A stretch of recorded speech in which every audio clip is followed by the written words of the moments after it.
Ladies and gentlemen, welcome back to what is still the Northern Perspective, and what will always be the Northern Perspective.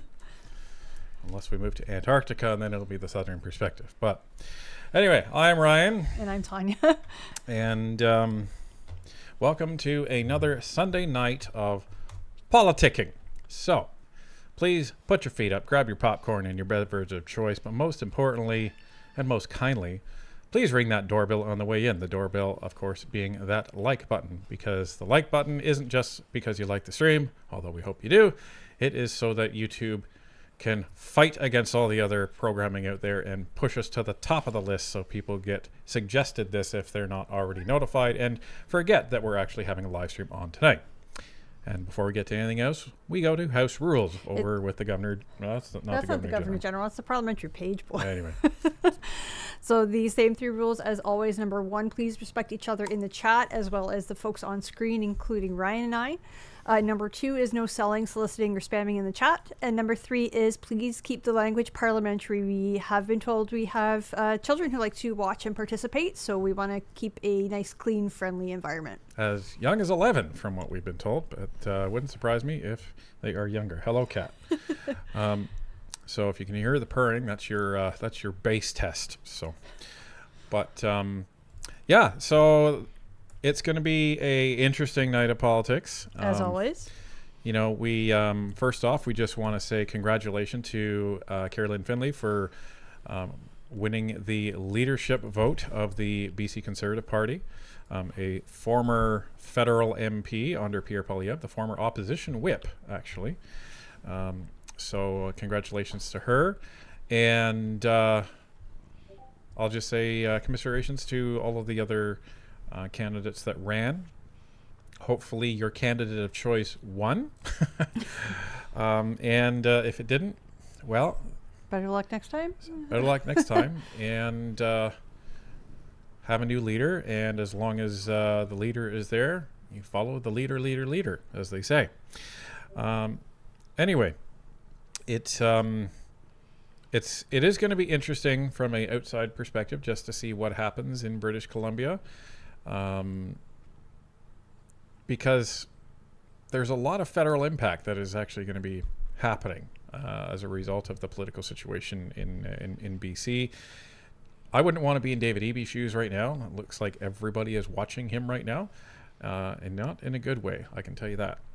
But before we get into politics, before we get into our main content of the evening, we have some things to address. One of them is our next event that is coming up on Thursday, June 4th in the riding of Kitchener Centre. And for those of you that have not seen this, you're going to see it now. It's one of my favorite videos this week. So we're going to take you behind the scenes, but not at Northern Perspective. All right, guys, I'm going to show you something behind the scenes that you've never seen before. This is my studio, and I've never done this before, but I have two chairs. And the reason I have two chairs is I have a special guest. One sec. How's it going, folks? NP Nation is literally in the house today.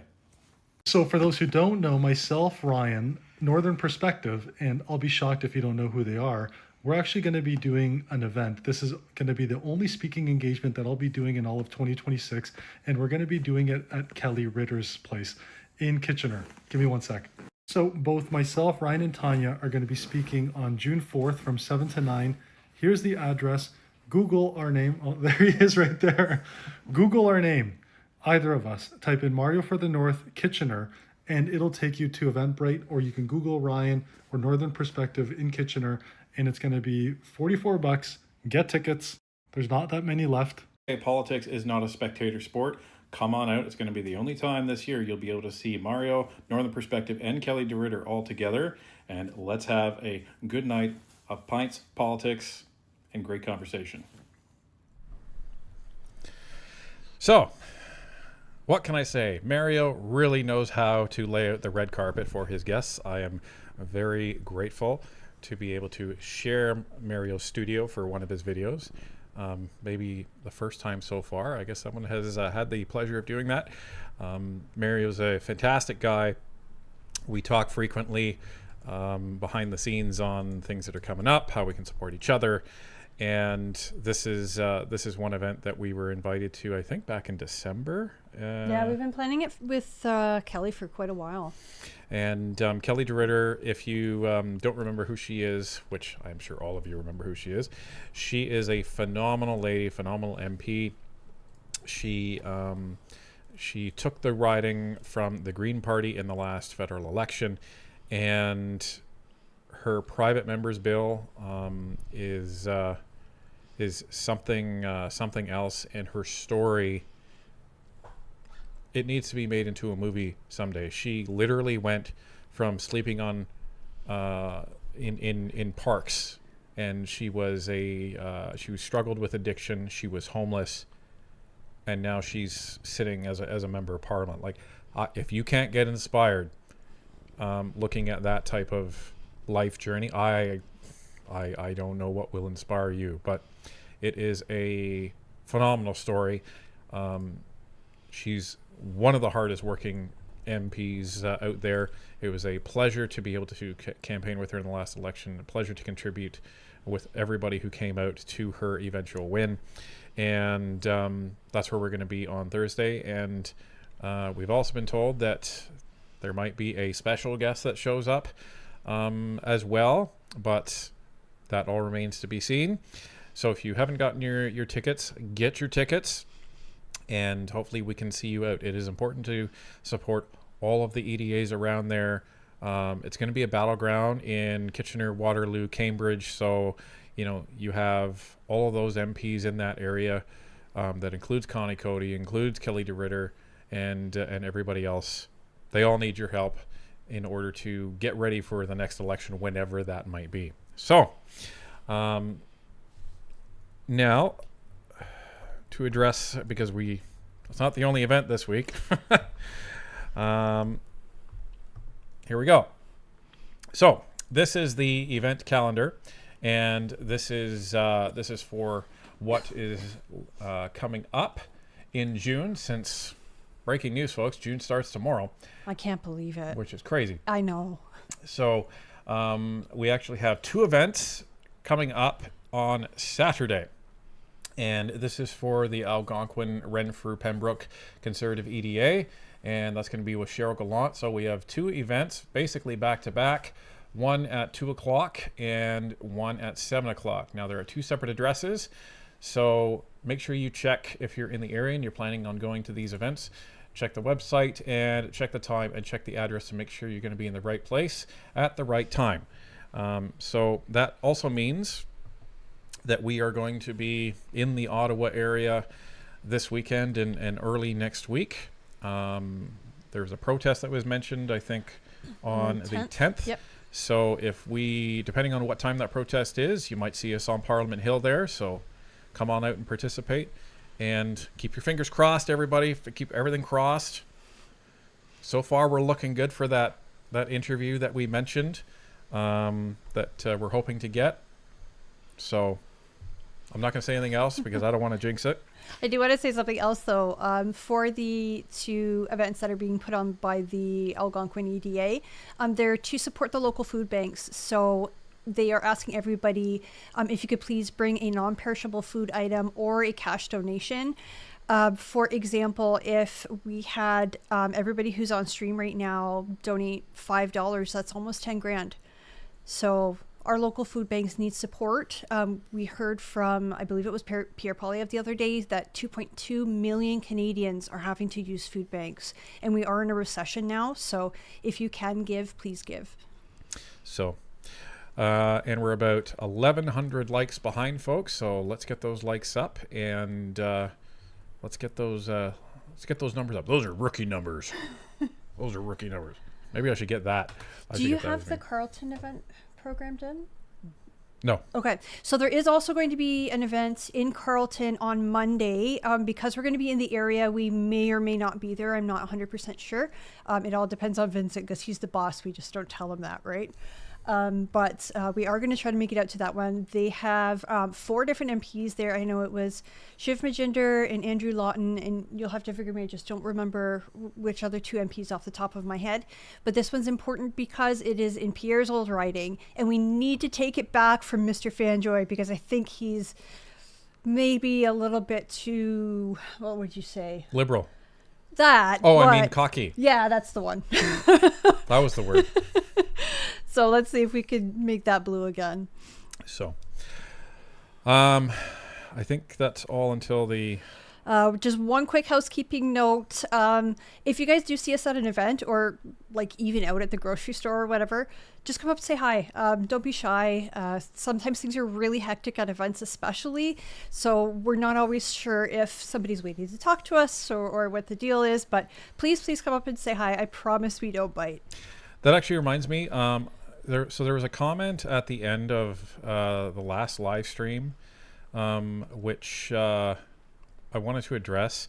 So someone who I guess had said that they were at the Teneycke EDA event had said that we had snubbed them. We don't recall a situation like that. We tried to stay until everybody had a chance to talk to us. Everyone who came up to us, we said hi. We had some conversation with. If there was a situation where someone tried to say hi to us, or we didn't hear you, or we were wrangling Vincent or trying to pack up, we apologize if that's how it came across. But we certainly don't do it on purpose. Right. Yeah. We go out of our way to not do that. So if that's the impression that you got, we would like to issue our apology publicly in front of everybody. We know that it's not going to be the last time that we're in that area. If you're going to be at Kelly DeRitter's event, please come up to us and say hi and let us know that it was you, and then hopefully we can get to the bottom of this. But as Tanya said, it was not intentional. So thank you. And just one more thing, we have 5 petitions listed in the description of this video. If you can, please check them out and sign if it's something that interests you. They are all ourcommons.ca petitions for various things. There may be one in there that maybe expired a few days ago. To be perfectly honest, I tried to check them all today, or I wanted to check them all today, and Vincent just had my hands full. I have my hands full with Vincent. So the links are there in the description, and if you would like to sign those petitions, please do so. Okay. So this will probably be maybe the most difficult part of the stream tonight, but we will move through it. So, as many of you are aware, last summer we filed a lawsuit against another YouTuber. Today, we're grateful to be able to say that we were successful in our pursuit of that lawsuit. This last year has been quite hard on the family. We didn't want to fight. We didn't do this for attention. We did it because false and damaging things were said about us, and our son was pulled into it. At some point, as parents, you have to stand up and say, no, that's not true. From the beginning, our goal was simple: to prove liability and to stand up against false and harmful claims that crossed a serious line. That is what we set out to do, and that is what the judge found. A lot of people said we were trying to silence criticism. They said we were overreacting, imagining an inference that wasn't really there, or they were saying that we didn't have any evidence. The judge disagreed. After reviewing dozens and dozens of pieces of evidence, the judge understood what was being said by the defendant.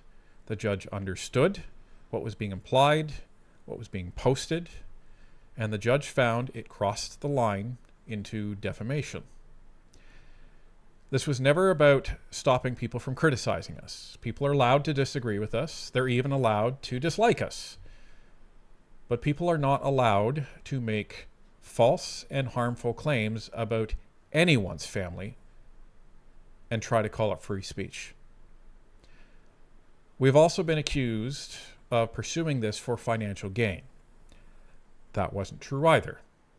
From the beginning, we committed that any money that we received over and above our legal fees would be donated to a special needs charity connected to our son, and that remains our commitment. So this process was very difficult, but staying quiet would have meant letting something false stand. And when your child is dragged into it, walking away was never an option for us. We're thankful to the people who believed in us and supported us and stood by us when this was very difficult. We're glad this part is over. It's been very painful for us, but now we can finally move forward and focus on what we set out to do. So that's going to be the balance of what we have to say. The judge has rendered his verdict, and we consider the matter closed. So, on that note, let's get to the administrative items for the day. All right. Let me guess. Oh, it's not missing the first one. I'm impressed. So, Doodoo for $100. Holy moly, Doodoo. Thank you very, very much. Amazing news. Finlay just won the BC Conservative leadership, and now the BC NDP is afraid. Now we have to help Finlay to become Premier BC so we can work together with Smith and Moe to create a united Western Front and push back against federal Liberals' overreach. Well said. Like, seriously well said. And we'll be here in the middle in Ontario trying to help get those Liberals out too. And eventually we'll have a Conservative government in the province of Ontario as well. We just have to work at it. Like a real Conservative government. Yeah, a real one. A real one. I saw a picture, and it was really, really funny. I showed it to Tanya last night. Everyone's probably seen it, and I just saw it last. And it was a picture AI of Doug Ford ripping his shirt off, and underneath it said Liberal. It was it was something. So, but I think Conservatives across this country need to all understand that in order for your municipality to succeed, for your province to succeed, and the federal government to succeed, all Conservatives have to work together despite being different parties, organized parties. We are stronger together than if we try to one-up or fight with one another. Say what you want about the Liberals. They have that down. And the NDP doesn't have to worry about it because it is all one consistent organization. So I'm hopeful that now that we have a new leader in the BC Conservative Party, you can take Doodoo's advice and get to work. So very, very well said. Anubis Hades, member for 11 months. Hey, freebie shout out. GG, Ryan and Tanya, for keeping up the good work. Ryan, GG on the C22. Here's my 2 cents because I worked in IT. Everything helps. Well, thank you very, very much for that. Much appreciated. Jessica Van Luke for $14. You guys should do another stream with another athlete. She's an Olympic gold medalist and has to overcome many obstacles like Vanessa did. Her name is Michelle Cameron Coulter. Please take note, Tanya. Will do. I'll write that down. Thank you very Except much. my left hand has been kind of like co-opted by the cat. He's laying right on top of it. So our wonderful moderators hopefully will help us out with that. And we have Milo Nexus for $5. The largest reason Carolyn Elliott lost the BC leadership was because Conservatives don't trust Kory. Teneycke was her campaign manager. Big mistake. And yeah, I'll get to that. I have no personal issue with Carolyn Elliott. We had no specific horse in the race that we were cheering for. I don't wish any ill will on any of the candidates. And I just want to let everybody know that Barnaby is back on station. So if you would like to send him your questions for the Q&A portion of the show, just tag at Barnaby from Northern Perspective with your question, and he will copy and paste them for us. You sure about that? Right. He just told me he's back. Oh, okay. So I believe him. All right. Brian Campbell for $20. Hi, Ryan. Just wishing you best of luck with your parliamentary brief. Just remember that Gary the Chipmunk is a liberal and that his name is not worth what it's written on. Can't be trusted. Best of luck again, you guys. Well, I don't think I'll be coming face to face with Gary. I don't even know if I'll be called to testify. We'll see. I just hope that the parliamentary brief helps out in the study of said bill. So. Jessica Van Luke for $7. Harper's endorsement for KLF is going to feed families. I guess we'll see. Miriam Rachel for $14. Off topic. Been with Scotiabank 20 years, and since Friday my debt card keeps declining and e-transfers fail. Told it's tied to a business account maintenance issue. Anyone else dealing with this? We don't have a Scotiabank account, so I couldn't tell you. But the only thing I'm aware of a couple of days ago is there was a big power outage in Northern Ontario, but that's about, actually Middle Ontario, but that's about all I'm aware of. So hopefully you get that dealt with. And this is Steph Tupen, I think, for $14. I'm a BC resident and celebrating KLF's win. Very pleased that BC finally has some hope for the future. And Linda Rutgers more for 25 months. The protest on the 10th at Parliament Hill runs from 12 to 3:30. Okay. Okay. Hope we see you there, NP Nation. No to Alto. That should work. That should work. Excellent. Yeah, we should be able to make at least the beginning.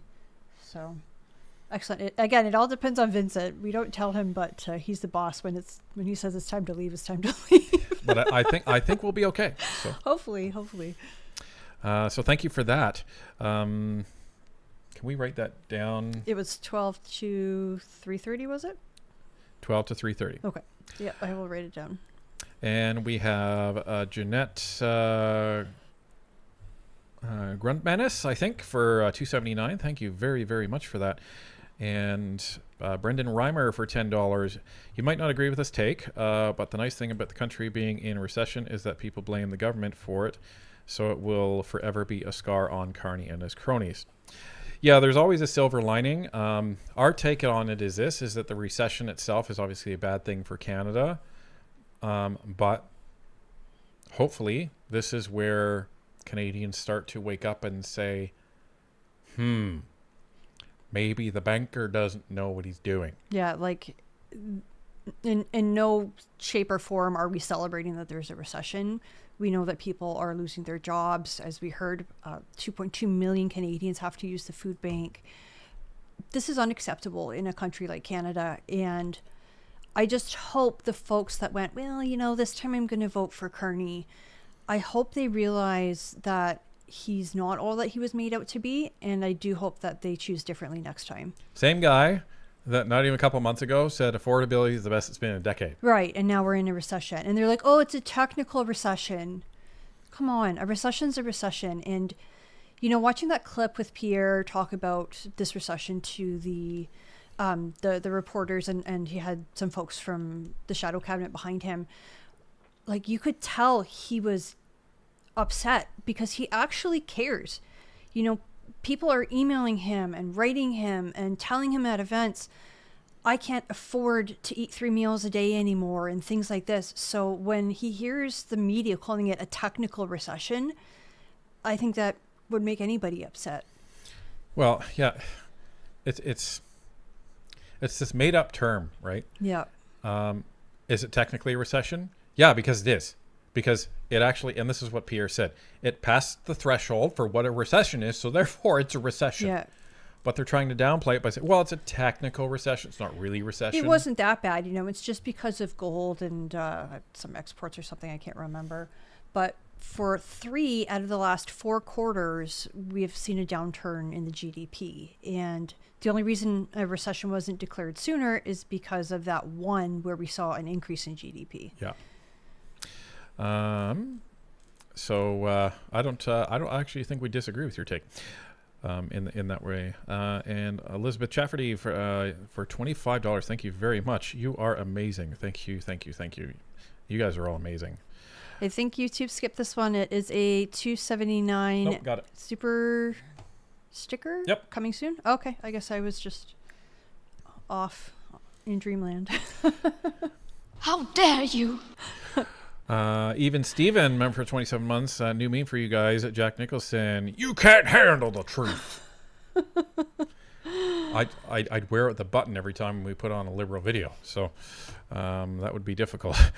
Chris Haroon for $20, doing renovation in my basement with my boy while listening. Hi, Mom! Hello, Miss Haroon. And for $28, thank you very, very much.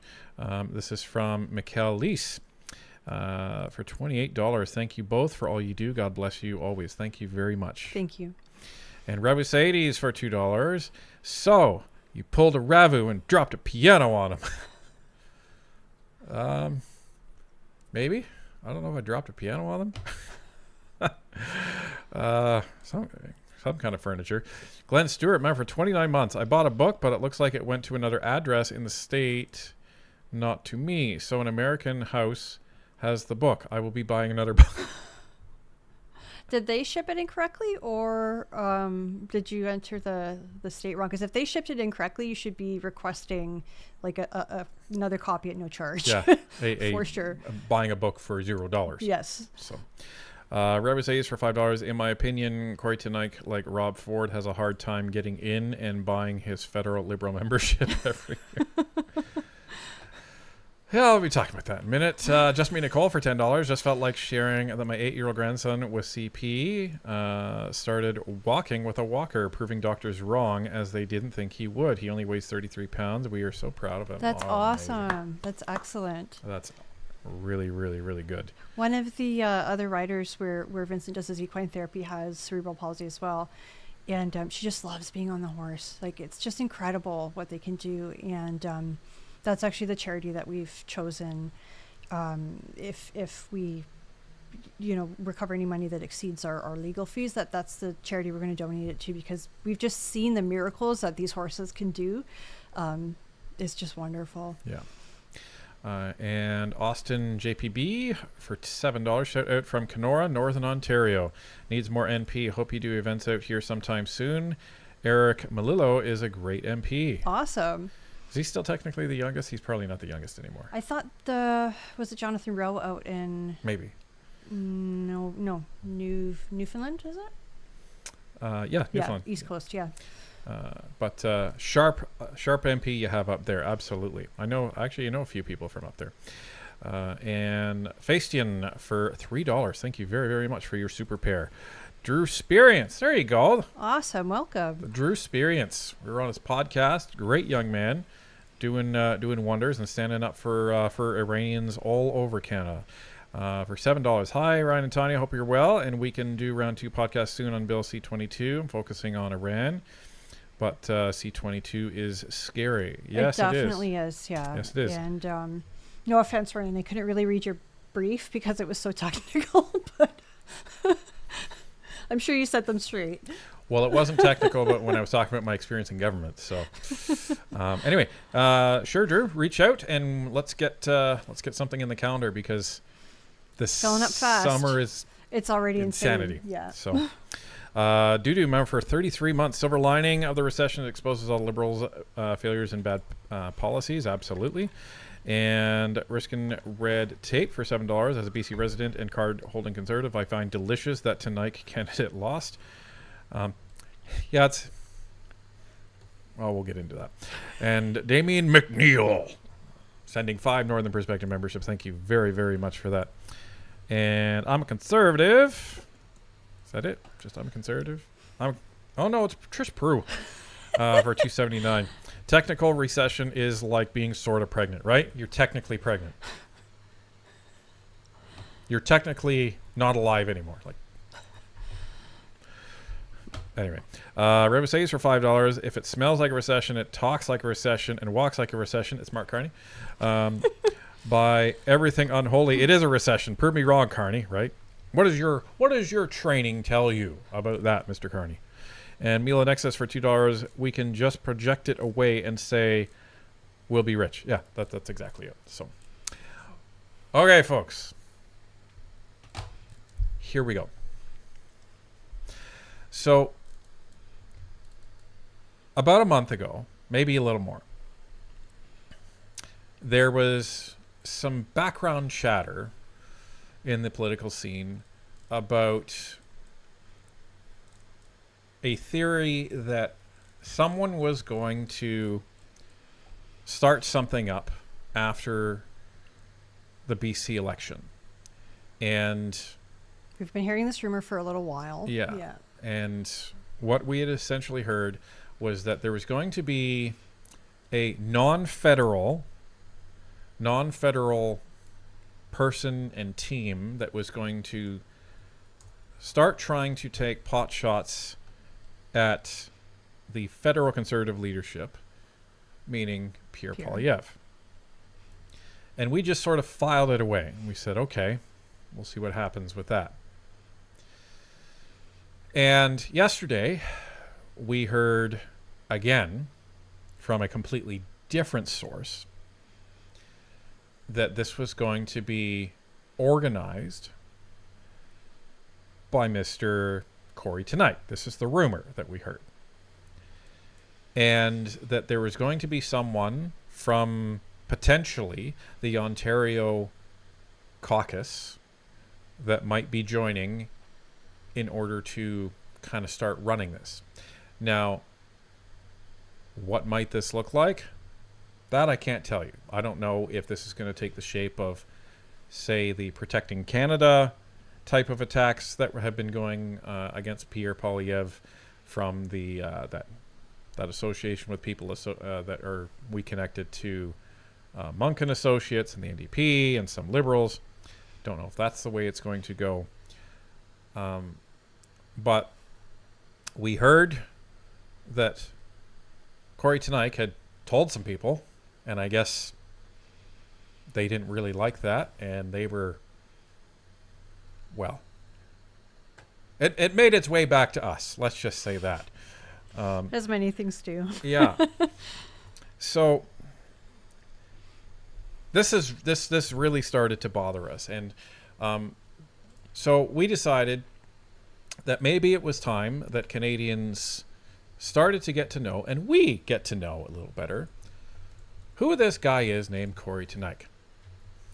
So, as some people may know, and some people don't, he has been Doug Ford's campaign manager. He's been in politics for a while, and he has he's branded himself a conservative. Doug Ford has called him the best campaign manager in the country. But a lot of people don't like him. And a lot of people don't like him because although he brands himself a conservative, he doesn't really act like a conservative according to a lot of people. And if you want to know what I mean by that, this was Kory Teneycke, allegedly a conservative, on April 10th, 2025. Just to remind everybody, the election was on April 28th, 2025. Most conservatives, if they actually regard themselves as conservatives, were doing everything within their power to try to get the Conservatives elected. Mr. Kory Teneycke chose a different approach.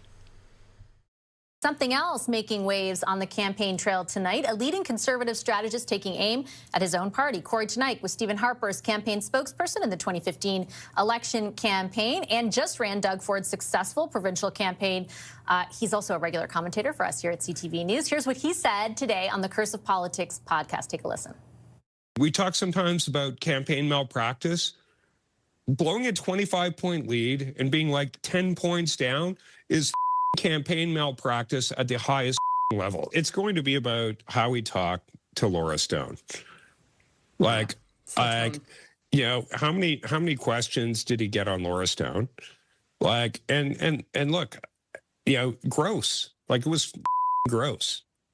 And he is losing women and losing women massively. All right, Kory is with me live in studio. A few less F-bombs in this conversation.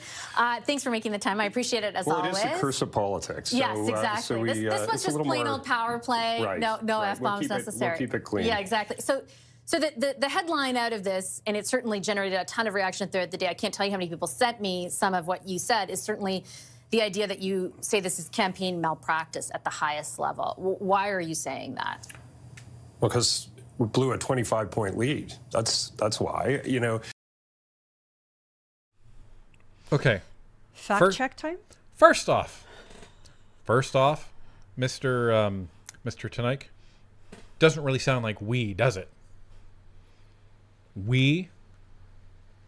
So that's the first part. I don't even have to get to like past the first word to start fact checking, because this wasn't we. I didn't see you doing any helping at all. No, I saw the opposite. Yeah. So that's the first part. And then he uses the liberal trope of 25-point lead. So if you look at the polls that were done in 2025, even late 2024, the maximum that I had ever seen, I think it was like 46 or 48. And then the Conservatives ended up with 41% of the vote share. So at most, you could say that it was 7 points. But I think most, what would you say, most reputable pollsters were putting them around 45-ish. yeah, so they lost 6 points. Yeah. Okay. The way this is trying to be framed is that you went from 47 down to 22 or something like that. Yeah, which did not happen. And this is the most infuriating part about this whole thing. And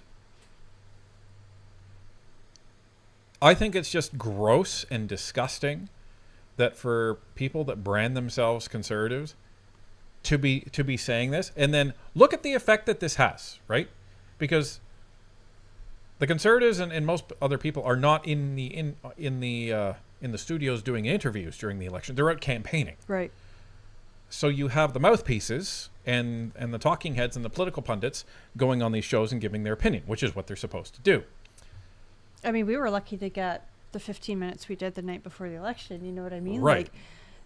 Like, the politicians are so busy. Like, they shouldn't be sitting around on Facebook or sitting in a studio doing interviews. They need to be on the ground knocking on doors. And that's what the Conservatives did. So this was Kory helping. And this wasn't the only instance, as many people know. This continued. And it continued and it continued. And let's just go further ahead. This is in October. Okay, so the election's gone. This is October. Well, I think it's accurate that your hardcore super fans will tend to agree that there's nothing that needs adjusting, and they're not looking for contrition on any of these things. I think that's true, but I don't think that that's enough people to win an election is the issue. Right now, Poilievre continues to trail his party in popularity, and the sort of Mean Girls, acidic apple eating kind of style that he brings to media relations at times, I don't think makes him more likable. I think it makes him less likable. So I don't get the strategy, and I don't get the tactics in doing that, and I just don't see what's gained by acting like a jerk, frankly. So I want to address the Apple thing because we were speaking to, I believe it was a staff member back on May 2nd when we had gone to the event that the Conservative MP Fred Davies had held in his riding. And I was just talking to the staff, and they had said, yeah, that interview with Pierre, we can't believe it went viral because we didn't realize it was being recorded. We just thought it was like a press interview, like a print interview. So he was just standing there talking and eating the apple. And then we saw it on the internet later, and we were like, oh. Yeah, and everyone started contacting them about it.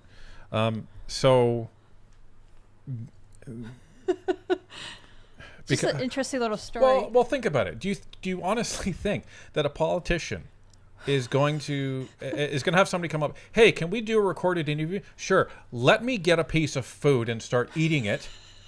So I'm slurping all over the place on camera. Let me just get ready for you.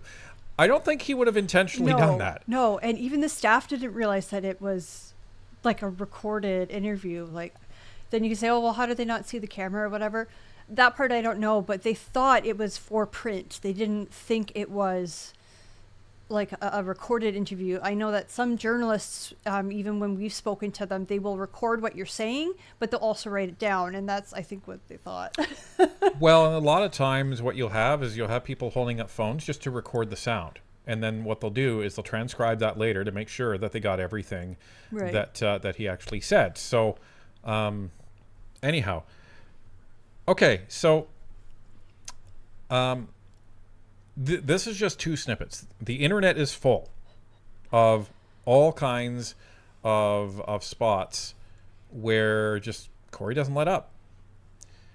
And there was another clip that I found where he said that the federal conservatives, were amateurish in their approach and how they're doing things, and it's just continuing to denigrate the federal conservatives and what they're doing. Have you reached out to them? Have you offered your opinion? Maybe not. Your boss, Mr. Ford, he ended up sitting down having coffee with Mark Carney and endorsing the Liberal. Why? Because he needs a boogeyman in Ottawa. That's how Doug Ford tries to get reelected again. So he can blame everything when it goes wrong on the Liberals. Yep. It doesn't serve his interest to have a Conservative Party in the federal government. And that just shows you where his patriotism is at.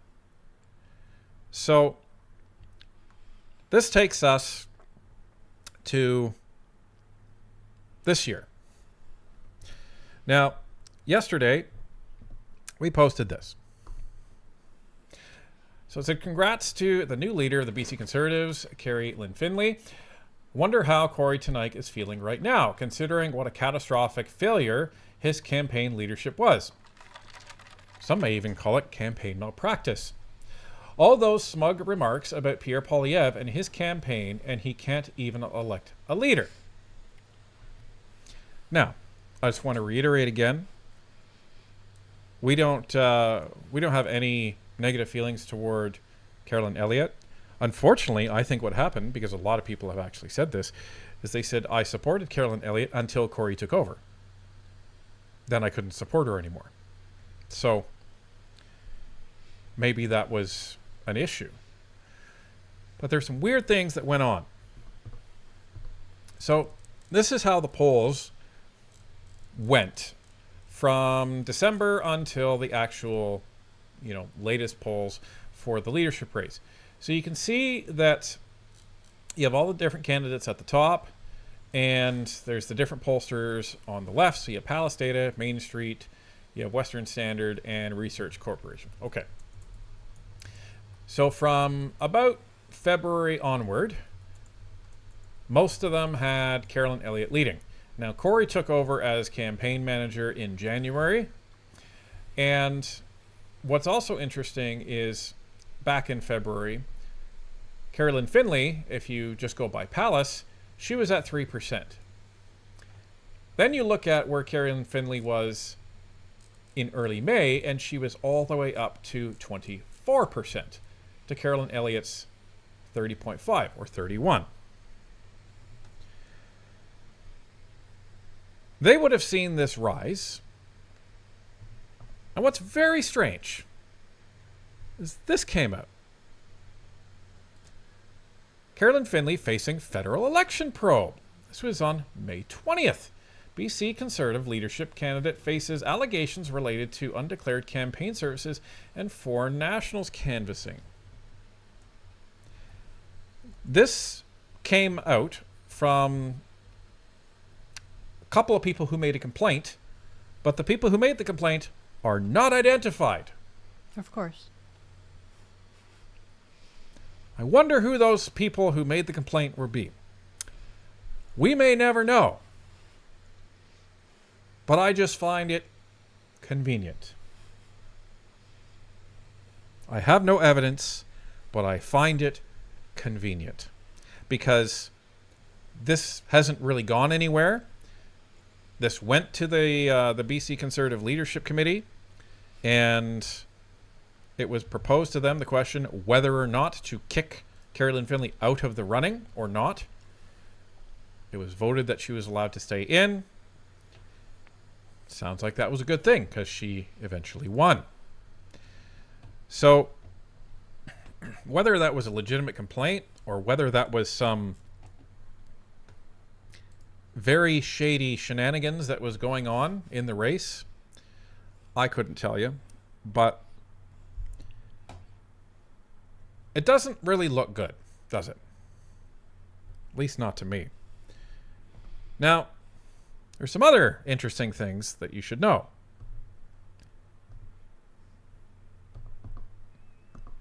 Here. So, Mr. Teneycke, he's actually the CEO and founder of a lobbying firm called Rubicon Strategies. And this is something that you should know. So, the provincial election happened early last year, so that's fine. Well, you should understand what happened after that. Clients of lobby firms connected to Premier, his nephew, give tens of millions in training funds. Groups represented by a lobbying firm owned by the Premier's campaign manager, that would be Mr. Teneycke, got more than $100 million in grant money, a Trillium analysis has found. Clients of lobbying firms with close connections to Premier Doug Ford and his nephew have been hugely successful in applying to the province's Skills Development Fund, a grant program Ontario's Auditor General recently characterized as, quote, not fair, transparent, or accountable, end quote. Clients of a single firm, Rubicon Strategy, have received more than $100 million from the Skills Development Fund, or SDF, according to a Trillium analysis of government spending logs and lobbying records. Rubicon is owned by Kory Teneycke, the Premier's campaign manager. The sum of taxpayer money given to Rubicon clients from the Ministry of Labor's main fund for training and upskilling workers is nearly 3 times the amount received by clients of the second most successful lobbying firm. Rubicon was registered to lobby for 16 organizations that received SDF grants around when the funding decisions were made, more than twice as many as the firm with the second most. Around when they applied for funding, Sussex Strategy represented 6 clients that ended up receiving about $37.5 million from the fund in total.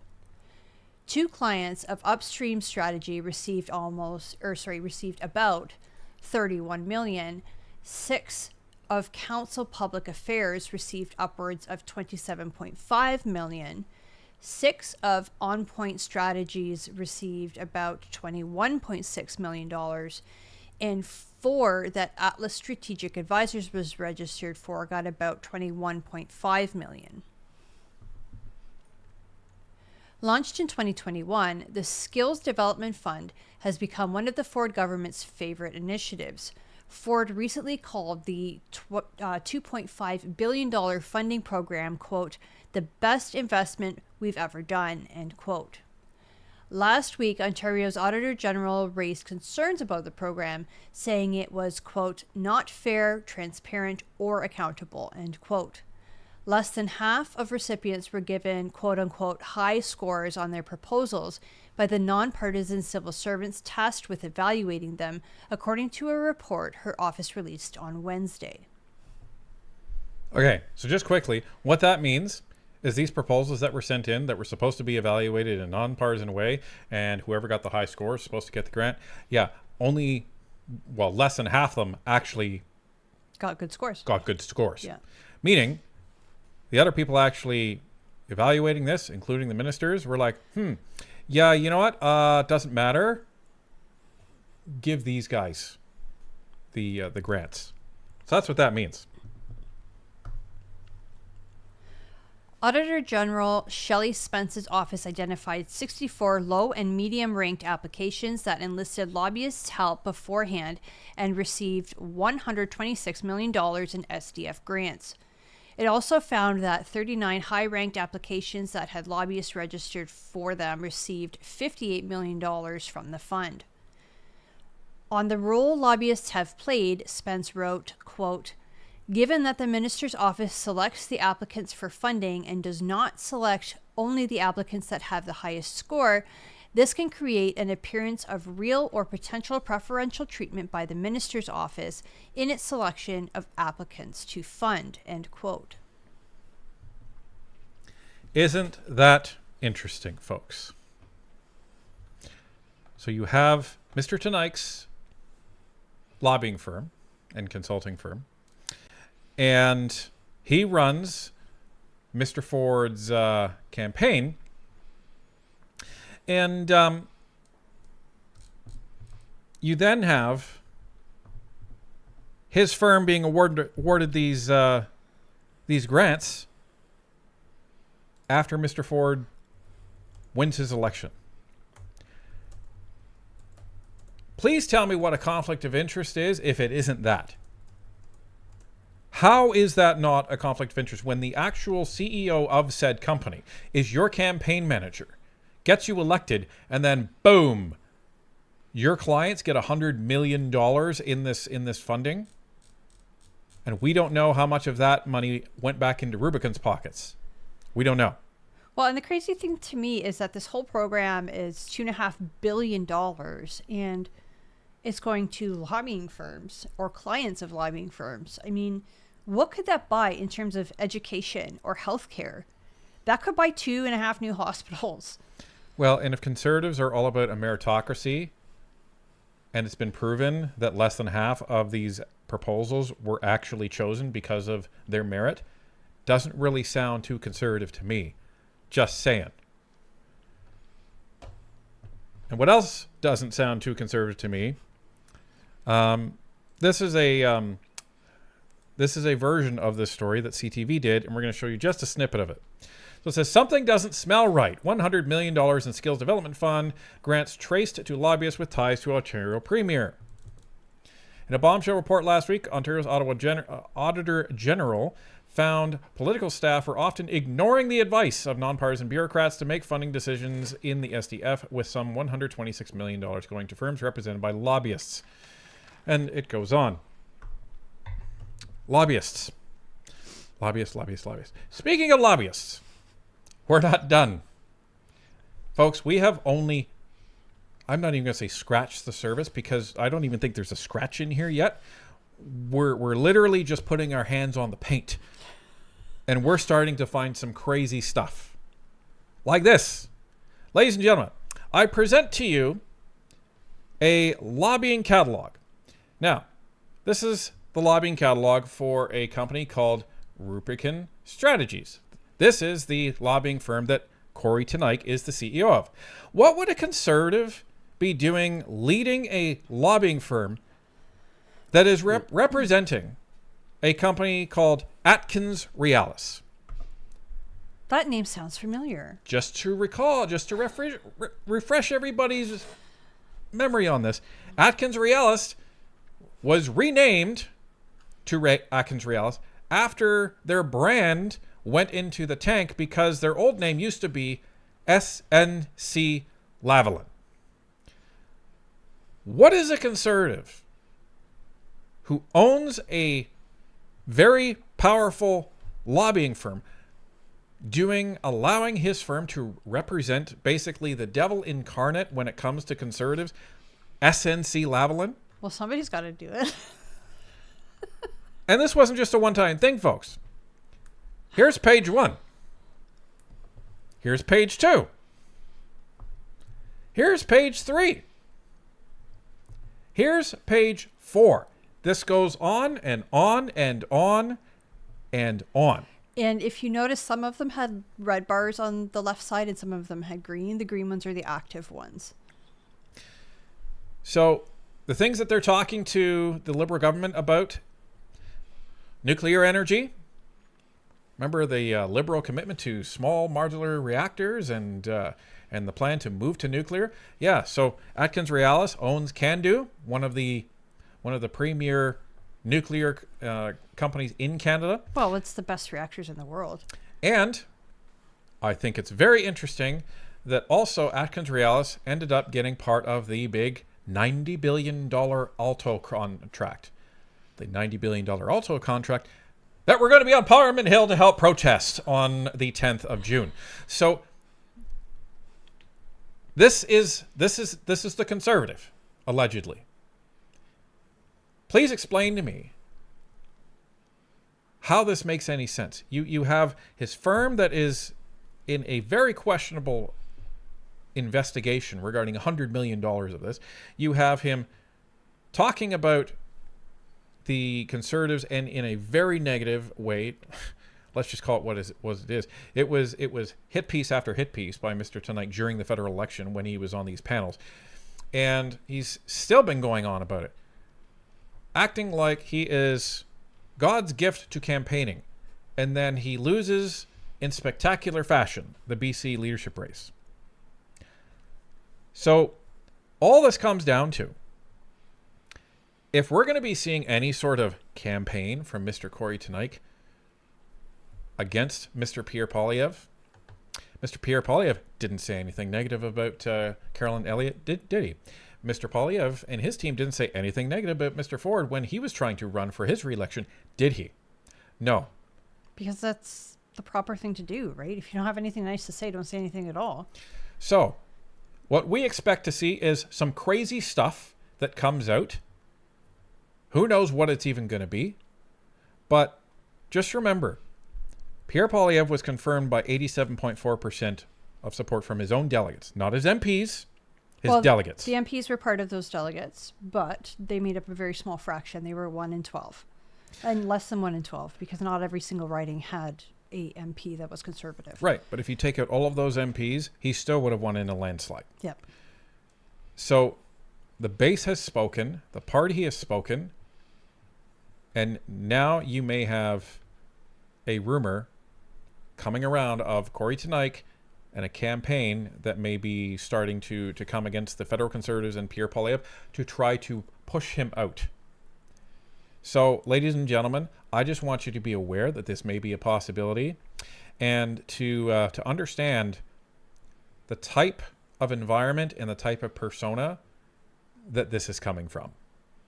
So, if I could offer any words of advice, in case this is true, Mr. Teneycke, I would recommend that you keep your hands in your own area of politics. Why don't you stick to Ontario and let Pierre Poilievre and the federal Conservatives, they can focus on the country. And if you really want to call yourself a Conservative, why don't you actually do what Conservatives do and join in and get to work instead of sitting on the sidelines and just hurling insults? Because that's not what Conservatives do. That's what Liberals do. So, all right. I think my rant is done. Sounds like it. So, but honestly, be cautious that now that we're in a majority and now that the BC leadership race is done, there may be some mudslinging. In fact, I would bet that there's going to be some mudslinging, and not all of it is going to be true. So just keep your eyes and your ears open and use the SIFT method, as we always say. So there you go. And I think Pierre is going to be proven right again when I don't think he's going to be proven right. He was just proven right because the recession was just declared. But I think he's going to be continued to be proven right. And Mark Carney and the Liberals are going to be continued to be proven wrong. Because, newsflash, you can't spend your way out of debt. No. Just saying. Well, and the crazy thing to me is with this spring economic update, they went, oh, yay, we made more money from all these taxes on the increased gas prices, but we spent it. Like, are you serious? Right? It's pretty wild. It's pretty wild. I mean, that's like, you know, if your tax comes in, and instead of going, you know, my car really needs fixing, we should fix the car, and instead of putting it on the credit card, hey, I know, let's go blow it at a casino. I don't know, just like something completely irresponsible. But as we said, we're gonna keep looking, folks. But this is just barely, like, this is from one day, not even a day. So it's going to be fascinating to see what happens when we get our real hands on this. There's some stuff that we've found, but we're not ready to present it yet because we want more background on it. But there's some crazy stuff that we haven't even talked about yet. But stay tuned on that, folks. So Nelson Cade says suspended on luxury butter. Nice. Where is it? Emotional damage. What even is luxury butter? Like, does anybody know? I can't say it because it would be unparliamentary. So. Like, the best I can think of is like grass-fed butter because it's supposed to be better. I don't know. Yeah, I don't know. I really don't. I didn't know that there was I didn't know there were levels of butter. I guess I just slum it up with the rest of the average Canadians. There's like margarine, and then there's butter.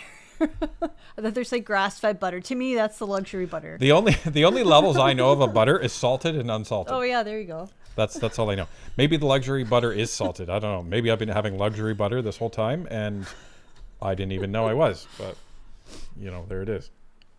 So anyway, let's get to some of the administrative stuff.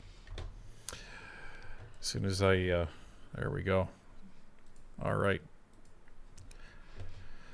Here we go. So we have Glenn Stewart for $10. My brother believes the Carney King is doing great, and I cannot steer him to the truth, but I will do what I can to help. Tried to get it routed back to my address, but stumped at each turn. Oh, that sucks. Well, see if they shipped it to the wrong address, or if it... Well, if they shipped it to the wrong address, then that's on them. I don't know. Don Greer dropping 5 memberships. Thank you very, very much for that. And Stacy, member for 30 months. Thank you for all you do. So proud to be a part of NP Nation, and we are so proud to have you with us. Thank you. And member for 16 months. I feel as long as Trump is in office, too many Canadians hate him enough that no matter how bad it gets, they will never cast a right-wing ballot in Canada. I guess we'll see. I think the youth are really waking up. It's like we cannot keep going on this trajectory, and the NDP are even worse. They're not going to save us, so who else do we vote for? Has to be Conservative. This is why we need we really need the youth to get engaged. Yeah, they need to vote. Like, if they actually went out and voted, good things could happen, you know? So if you have a young person in your life, like they're 18, 19, 20, on election day or even at the advance polls, be like, hey, come with me, we're going to vote. Because a lot of them just don't take that initiative. Making gains for $5. Carolyn Finley winning BC Conservative leadership is a political earthquake out here. Good surprise. That's good. HT Dave for $5. Carney wants a controlled opposition. CCP tactics. Well, that's his... I'm careful of what I say. Norm, go ahead. Sorry, YouTube skipped this one. It's from Kory. It's a $100 super chat. It says, you guys are super approachable. Sending love from Burlington. Oh, awesome. Thank you so much. Thank you very much. Many, many thanks. Norm Kelly for $5. Canada is one of only 6 countries in the world that are in recession, right? And I think we're the only G7 country. And thank you to Gordon Muir for gifting 10 Northern Perspective memberships. I hope you guys said thank you in chat. So I just thought of something. We're the only G7 country in a recession, and we're the only G7 country that has a former governor of the Bank of Canada. But if you remember, Desiree Fixler, in your very first interview with her, had warned you, like... Oh, I know. He screwed up England. He's going to screw up Canada. And she said, Canada is Carney's crisis, or Carney is Canada's crisis, what she said. It was a phenomenal interview. Yeah, it was. And Faiston for dropping 5 memberships. Thank you very, very much. Revisays for $5. Again, in my opinion, but the more real Pierre is seen, not the PR. Pierre fed to Canada by the mainstream media, the better the CPC will do in the next election. Yeah, authenticity is going to be everything, and I think that's going to be a huge contrast as the year goes on. And this may be what you're saying, and if this is what you're saying, then I completely agree with you, because Carney trying to spin and cover for all of this stuff that's happening right now is going to just really expose the inauthenticity of him and the Liberals. And the more, hopefully, courageous not conservative journalists, but courageous journalists call him out on it, the more irritated he's going to get, because he doesn't like being called out on this stuff. Right. He doesn't like accountability. Right. Like most Liberals. So what's going to be the contrast to that is authenticity. Well, and this, yeah. You could see that authenticity in that press conference I was talking about earlier. Where He kind of, you saw a switch flip almost. He was like, "Are you, like, really?" And then he just went off. Well, and that's the genuine Pierre. Like he it's his job to be statesman-like, but he really cares, and you could kind of like see that sneak out in that interview. Like, again, he's getting emails and letters, and he's seeing people at events, and they're telling him things like, you know, I have to skip supper so that my kids can eat, like stuff like that. And the Liberals think it's a joke. Well, and people have said, you know, well, Pierre gets angry. And my response to that is, yeah, he is angry. Why aren't you? Why are you not angry at what this country has become? Now, I'm not trying to get everybody all up in a rage, but my point is if you're going to criticize somebody for being angry at what the country has actually denigrated to, you should be asking, why aren't these other people upset? And they're just saying, oh, well, you know, we'll just continue doing what we've been doing for the last 10 years, and we won't take any lessons from the Conservatives. Really? I don't buy that. Well, and it's, again, what you do with that anger, right? You could just sit and stew, or you can do something productive and try to make things better. And that's what Pierre is doing. Adam Canadian for $20. Ryan, Tanya, proud to call you friends. Good on you for fighting the truth on MP and against defamation. As a father, it would not slide with me. Also, congrats on your success in the case, and here's to more truth going forward. Thank you very much. Is that I think that's who I think it is. I'm just taking one quick check. Just making sure. Nope, different person. But yes, thank you very much. Jessica Van Luke for $7. What was Kory's thoughts when Harper endorsed Pierre? Don't know. Probably nothing good. And Facian for $20. Thank you very much. Thank you for all you do, Northern Perspective. Well, thank you. And thank you, everybody, for joining us tonight. And Linda Patterson for $2. Thank you. Justin Brown for $7. Hello, everyone. That sounds like a case where a returning officer was made a director less than a week after the election. Teneycke, move on now. He should. And Virdell for $5.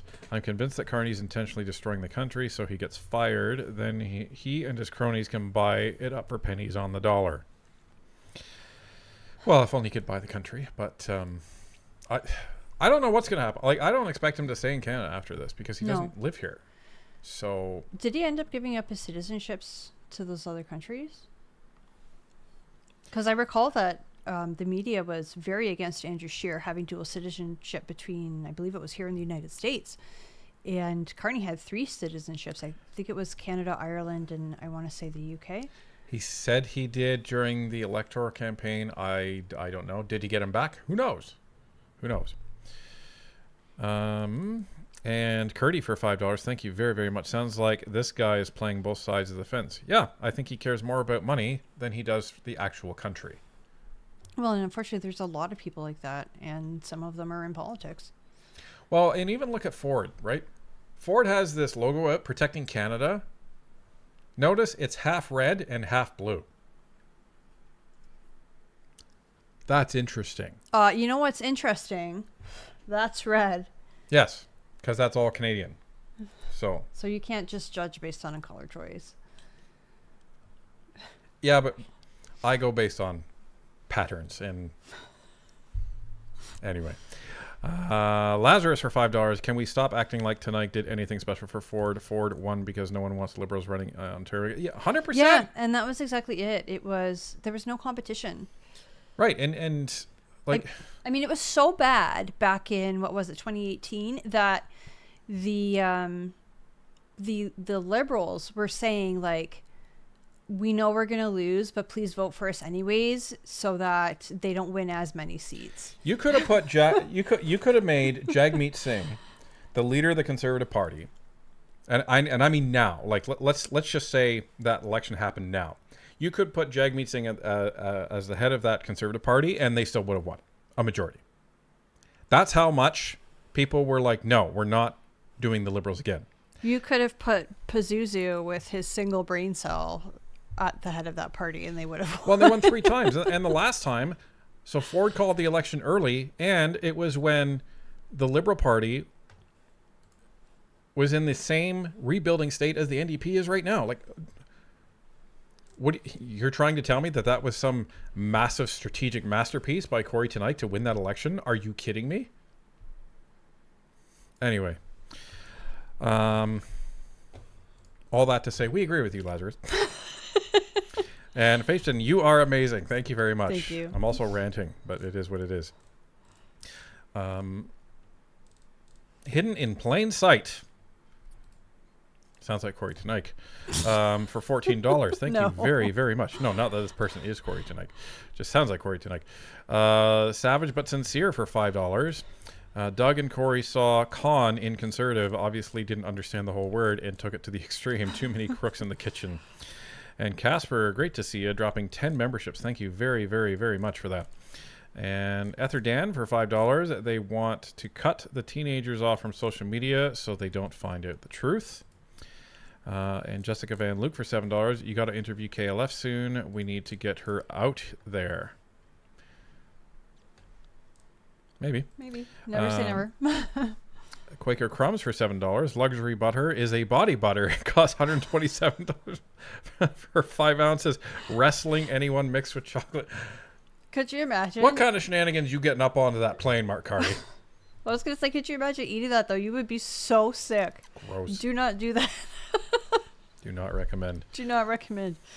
No. And Vince of New Scotland for $10. The population has been growing while the economy has been shrinking. This dilutes Canada's wealth, who grew our population by millions and failed to negotiate the tariffs. Mark Carney needs to resign. 100%. Yeah. So the weird thing is the population increases GDP just because of people, but the GDP per capita goes down. Yeah. Because there's less pizza to actually go around. And Linda Rutgers for $5. Luxury butter means small batch, high fat, cultured butter from grass-fed cows, often made from fermented cream, so taxpayers paid for spoiled milk. Interesting. Thank you. And Valerie Jordan, Alberta, member for 28 months. I remember Tanya was so upset over those insults. She walked off the live stream. We were all furious, and now we're glad you have gotten retribution.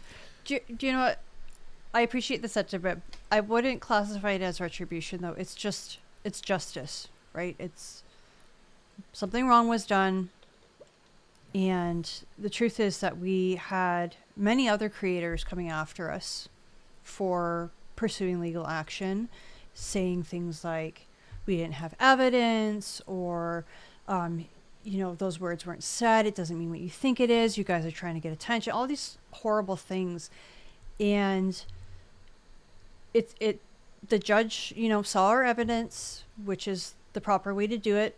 We said we weren't going to litigate it in the court of public opinion. We were going to actual court. The judge saw everything. The judge agreed with what we had said, and the judge made the ruling, and that's the proper way to do it. And for the record, like I said, we consider the matter closed. That includes, if Spencer ends up continuing on his channel, we wish him well. We don't plan on engaging with it. We would ask that folks on the that follow us not engage with negative comments or anything like that. If you want to watch we don't want back ahead. and forth. Please don't be going over to other channels and you know, saying negative things. Not that anybody would. No, but we just want to clarify. That's not what we want. We took the matter to the arena where it should have been dealt with, and it was. So. And Scotty for $5 at 64, and having been involved politically, I have never seen the degree of wrangling, lies, and hidden agendas as today. Why? Well, it helps when the media is being subsidized by the government. That's one of the main problems, Yeah. right? The main problems. And when the media is more interested in getting their paychecks than actually holding this government to account, when they are more interested in holding the opposition to account than they are the actual government, and when they're more interested in what gets clicked versus what is true, this sets up this environment, and it's a problem. It's a big problem. Well, and I would also say that I think it's the way that the post-secondary schools are teaching journalism. It seems that they are teaching it in a manner that you already have your destination in mind. Now you have to find the evidence to get to that destination, where it should be, maybe you have an idea of what you might find, but you let the evidence do the talking, and maybe it leads you over here, right? It just seems that it's being taught differently from kind of what we've gathered from talking to people, you know, in the mainstream media, like outside YouTube. Rev says for $5, I mean, they want to cut everyone off from the real media. God's forbid we learn news from other sources than the mainstream media and have opinions just like Pravda. And Adam Canane for $5, proud to call you friends, although we haven't met yet. LOL, lots of love, guys. Curious who you thought I was. It was another member, another viewer. So, because you have similar names, so. And I just wanted to kind of backtrack a little bit and say thank you, Rob Mercedes, for the other super chat that you had sent. Unfortunately, we're not able to read it online, but we do appreciate your donation. Thank you. It's gone. Yeah. Okay. I appreciate it, but yeah, there's some things that YouTube gets mad at us if we read. Gopper for $7. Congratulations, Ryan and Tiny, on the defamation lawsuit. Thank you. Spark Spice for $5. I work at Bath and Body Works. I only buy our body butter when it's on sale, $20.95 regular price. Woof. Wow. That's crazy. And Gupper, thanks very much for joining NP Supporter. All right, folks. It's that time again. Someone's favorite time. Oral questions. Oral questions. Oral questions. Let's be careful about some of the words we use. People are watching at home. Their kids are watching.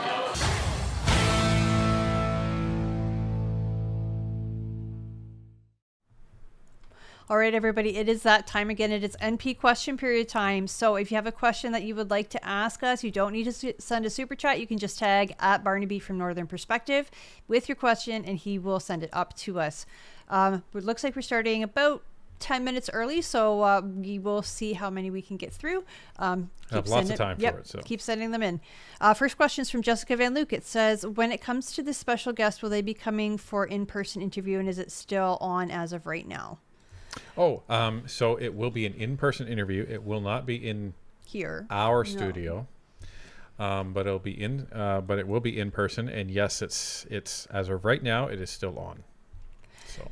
And Milo Nexus asks, should Canadians be concerned that senators have found out that they aren't receiving letters on Bill C9, and the letters are being withheld due to efficiency reasons? Yes, 100%. Yes.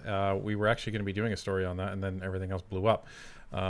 So we may still in fact do a story on that, but yes, absolutely. Because, I mean, Canada Post, their job is to deliver the mail to the recipient. And it's disturbing to me that you have some pencil pusher somewhere in the Senate going, oh, well, there's way too many of these. I'm not going to actually send them on to their final destination, which is the senator. That's wrong. That is, what's the right word? It's against democracy, basically. And it could be against the law. Possibly. So Infinite Flyer 101 says, do you think Carney will call an election if more MPs step down? If he is in danger of losing his majority, it's possible. It is definitely possible. I can't say what he will or won't do, but I think the less chance that he has of actually continuing with a majority, I think it increases the likelihood of him going to an election, as we were surmising would have happened in the spring when he still had a minority. So I think with every MP that steps down, and if he starts seeing support dip, he may immediately go to an election, and he may not like what he ends up getting in return. See, I'm going to take the opposite approach on that and say that I think he'll probably just do the by-elections, because with the by-elections, you have 180 days to call them from the day that the seat is vacated. So, for example, Gilbo's not actually in caucus anymore, right? Like, he's gone. Who is? Gilbo. Stephen Gilbo. No, so he's still there. He's still there. Okay, so let's just throw a day out. Let's say June 30th. Let's say that's his last day. This is totally made up, but let's just pretend. And so you have 180 days from June 30th to call the by-election, and then you have another, I believe it's 36 to 51 to actually have the election. Like, that's the writ period. So you could go 8 months without having anybody in that seat. And Carney might decide, you know what, it's advantageous for me to wait the full period, or he might try to call it right away. It kind of depends on lots of things, like how the polls are going and if they think they might lose it to the bloc, etc. Oh, I agree. I'm just saying if he I'm not saying losing seats temporarily, because he knows he's going to get like many of these, if not all of them, back. I mean, if he like permanently loses seats and goes back into a minority, that's what I'm talking about. So if he knows he's guaranteed to hold on to all of these seats, so he'll eventually be back up to 174. That's where I think he's going to stay. But if he actually slips below and support starts to erode, and like it's not just, you know, he loses it to a by-election, it's that he loses it to another party, that's where I think trouble is going to come. But alternatively, if, say, he calls 3 by-elections and loses all 3 seats, yep, and then he's in a minority again, is it not better to just kind of wait it out, because you already see, okay, if I go to election right this second, maybe I lose? Oh, I agree. But he also has a bunch of people around him saying, your support's high, you should go now. Like, there's people around Mark Carney right now that are telling him, go now. Well, because he has high favorability. People like him as prime minister better than they like Pierre Poilievre, but that does not mean they like what he's doing to the country. Right. And that move could backfire, as we saw in previous history with Paul Martin. Like, he called an election and boom, he got wiped out. Yeah. So next question is from Ryuchi88. It says, why are the CPC not distancing themselves from the PC and calling them out? Not doing so is just watering down and undercutting the CPC message, since Ford equals Carney. I don't know if I agree with that. I understand the concern, but I don't know if that's the effect. So the best thing for the Conservatives to do is literally just ignore them right now, because if you start getting into a mudslinging match with the PC party, then what that does is that creates fodder for the Liberals and the media to say, look at how dysfunctional the Conservatives are. And then they're attacking their own, blah, blah, blah. And what does that do? That creates instability and uncertainty for swing voters when it comes to the Conservatives. And they'll say, well, the Liberals look nice and stable. So then they end up polling there. So that's what happens when that kind of thing comes up. And every minute that they're not attacking Mark Carney is a win for Mark Carney.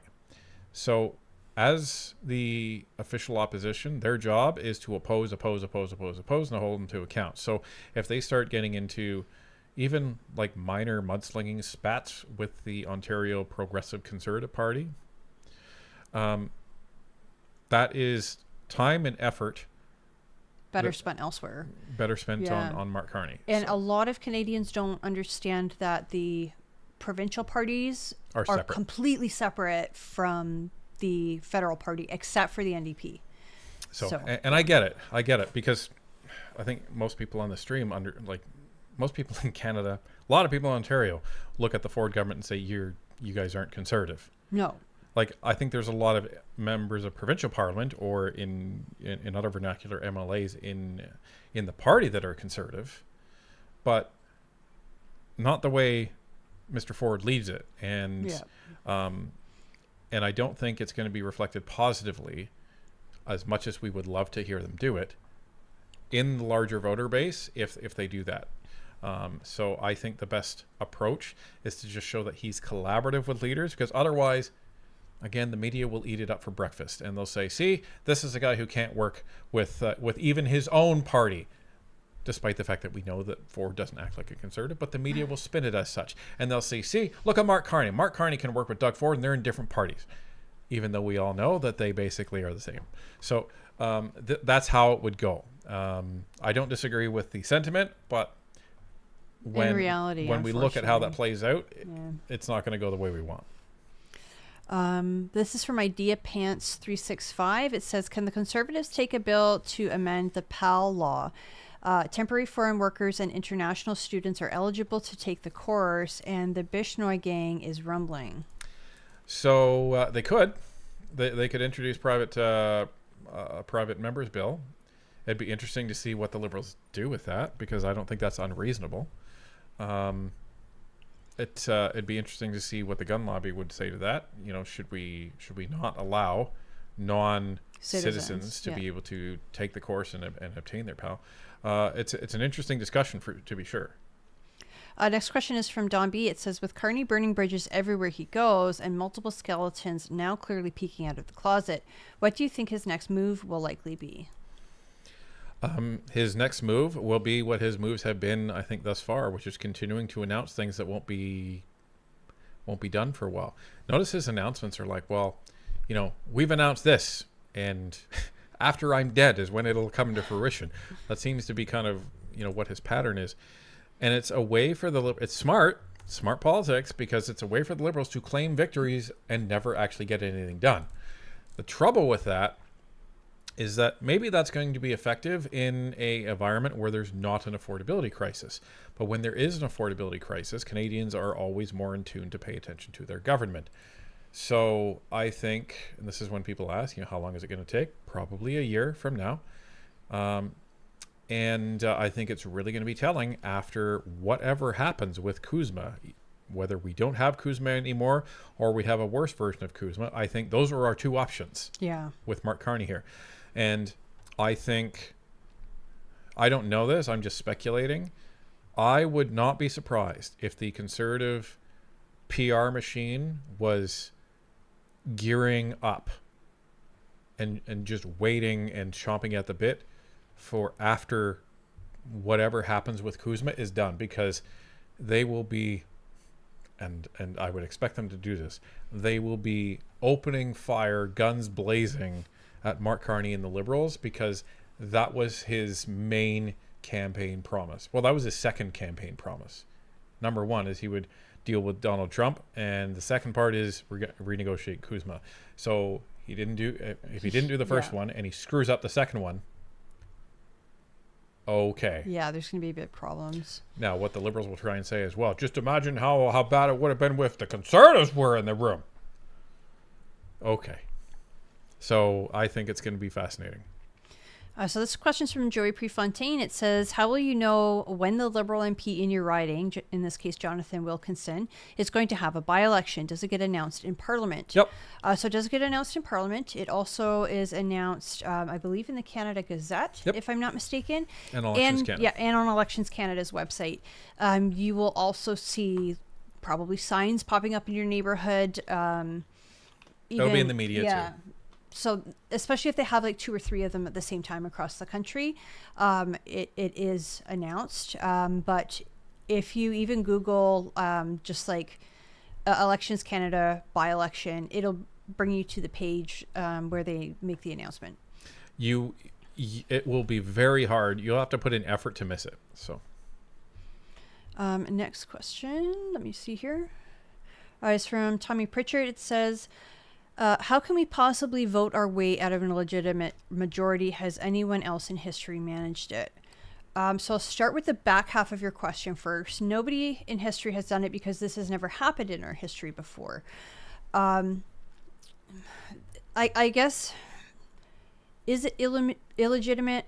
You could make the argument that no, because they have all these MPs, that it is now legitimate. But to me, it was a really dirty way of doing it because of the floor crossers. So I guess it just kind of depends on what type of word you want to use. But I would say we can vote our way out of this because there will be by-elections. We already know of at least 3 of them. Mm-hmm. So, and there may be another 2. And there may be 2 more. Like, these are opportunities for Canadians in those ridings to have their voices heard. And then next time, when we have a general election, which maybe it's in 2029, maybe it's sooner, but it's up to all of us to get out to the ballot box, cast our vote. If you can, help with your campaign, your local campaign, and hopefully enough people will vote Conservative that we'll have a change of government. Well, and just a point to reinforce. The Liberals they're not acting with impunity. And they are concerned about public perception. They are concerned about votes. And you only have to point to a couple of things to actually show that that's true. So number 1, Carney didn't have to, but he removed the excise tax on fuel. Why did he do that? Public opinion forced him to do that. It wasn't him being nice. It was public opinion. C-22. When Gary Nandasangari tells the media that, okay, we are going to be looking to amend the bill based on the feedback. So they obviously do care, not necessarily about,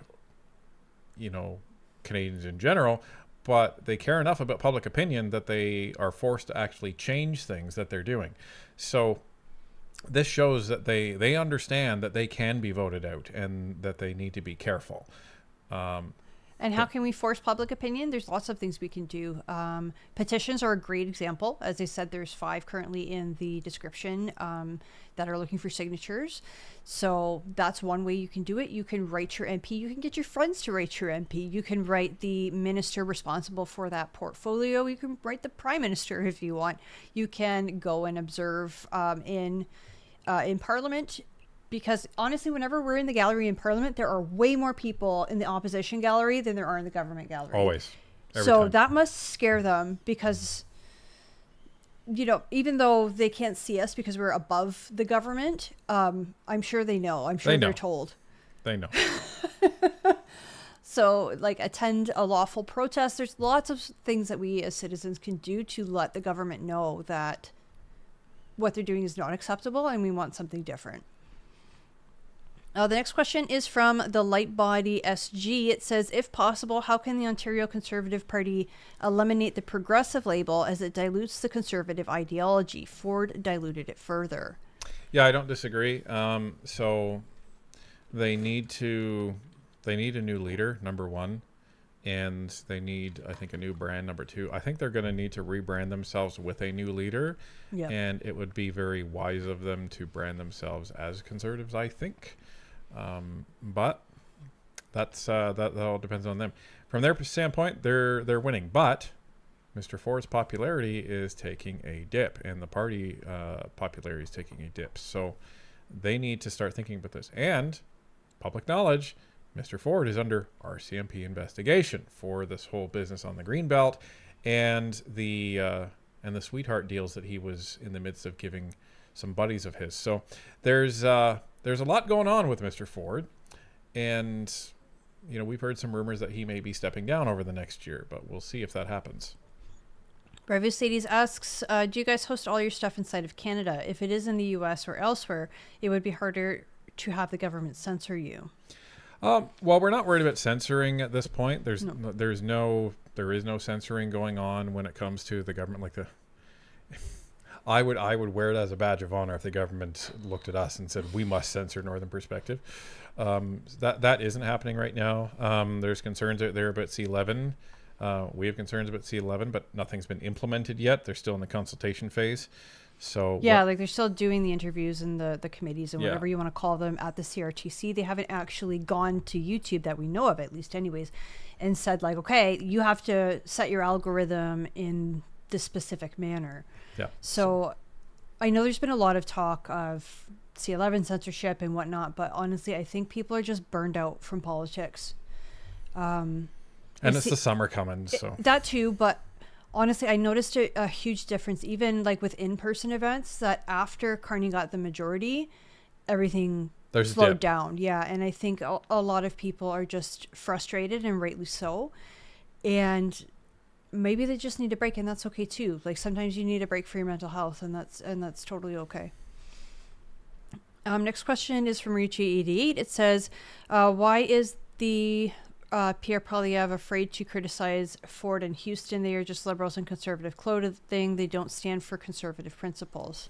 So same answer as before. It's because if he starts criticizing directly the leaders of especially conservative provincial parties, but even leaders of other parties like Wapcanoe and stuff like that, that will immediately get spun as Pierre Poilievre can't even work with these and respect these leaders of these other parties and governments as the leader of the official opposition. Why would we make him prime minister? Look at Mark Carney. He's having summits and he's playing nice with all these people. And, that's what we expect from our leaders, to work together. So it will actually hurt him even more if that's what he came out to do. Once he's prime minister, if that's a different ball game, but he still needs to be careful. He still needs to be professional, and he still needs to ensure that he's representing all Canadians, not just conservatives. So, the Pink Peach asks, I am curious what you think the Liberals will do about the recession, if anything, now that it's official. Honestly, they're still trying to call it a technical recession, so they're trying to downplay it. I don't think they're really going to do anything. Or Champagne. He's calling it a headwind. Unmitigated horse pucky. Yeah. And you know what? I only get to use this once in a while. But this is me to Francois Philippe Champagne on the recession. I can explain it to you, but I can't understand it for you. It was very straightforward. It's very straightforward. It's literally the government agency that has set the measuring stick. So if you can't even understand your own government's agency, I can't help you. Next question is from Spiky Mikey. It says, hi, sir. My question is, now that Carney is a Trumpette again, do we have to worry about China more now? I don't think we have to worry about China more. I think we have to worry about them the same amount, which is extreme vigilance when it comes to China. Well, I really wonder what is going to happen now that Canada signed this deal for these, what was it, 47,000 EVs. Are you going to be allowed to drive those into the U.S.? Is this going to affect our trade relationship with the U.S.? Like, what's going to happen? Well, it's I'm just very interested to see, like, the biggest thing that is on the docket right now is Kuzma. That is going to be fascinating to me from a political chess perspective. What happens after we find out what is going on with that? Because Mexico has been talking to the U.S. for months on this. Why haven't we? Oh, we know why we haven't, because we've decided not to. Right. We've decided to just let Canada continue to be tariffed, and we're waiting for what? So, but in terms of China, we have to maintain the constant extreme vigilance on them. Allison Wellness Lady asks, I am a federal government employee of 25 years and also work for Elections Ontario and Elections Canada. Am I allowed to join the Women Conservatives group? My answer is, from like the point of view of the CCWA, of course we welcome everybody, but I would say if you are still working for that agency and if you're part of the union, ask your union rep, because federal employees are supposed to be like neutral. Do you have anything to add to that, since you did work for government? So I would say, like, there is legal precedent that is supposed to protect government employees, but the best thing is to just double check and just say, hey, I'm not looking to bring conservative signs into the workplace or anything like that. It's just, this is something I want to do on my off time, and I want to join. I would just double check. Unless you're in that part in your career where you're like, well, I'm almost at the end anyway. Well, because as we learned, you did it anonymously and on your own time. On your own time. That was the big thing. It was on your own time. Nobody knew who you were, and there were still issues. So and I never spoke about politics whatsoever in the workplace. Yeah. So double check, and whatever you get it in writing. Oh, hello, Pazuzu. Ricci88 asks, do you think the Conservatives should call out Ford in the media? He does not stand for anything and only wants power, so he goes where the wind blows, just like Carney. I think they let Ford continue his slow decline in the polls, and I think nature will take care of itself. Also for the reasons that I said earlier. So. Don B asks, do you think the Liberals will be successful at hiding Philippe Champagne's, the yappy French poodle's conflict of interest regarding Alto? I don't know, because Michael Barrett knows about it, and that man, once he's got something, like, he won't let it go, right? That's his job, and he's really good at it. Well, and they've called for an investigation into it, and I gotta see when they're going to testify. There's some testifying coming up, so I gotta see when that is. Wolf547 asks, how much do you think the Liberals will drag their heels in Parliament until the break, then hoping Canada will forget Carney's downfall? Well, if you listen to Gary, he wants C-22 passed by June 19th. So I don't think that there actually is going to be any heel dragging, which I think is going to hurt them. I really, really do. And I think Gary wants to get C-22 passed because Gary has literally nothing to show for his portfolio. Salary. Yeah. He's done nothing, and his gun grab is a disaster. So he needs something to show for it.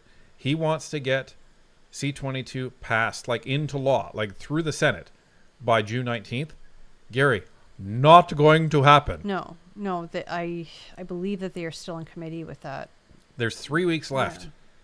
Yeah. You're not getting this through the Senate. Like, this is not there 3 weeks even? Yes. Let's call it 2.5 because they usually rise on the Wednesday. That's true. But this isn't a tax break you're rushing through. This is major legislative change regarding surveillance and data collection. Well, my guess is that the Senate's going to have some issues with it.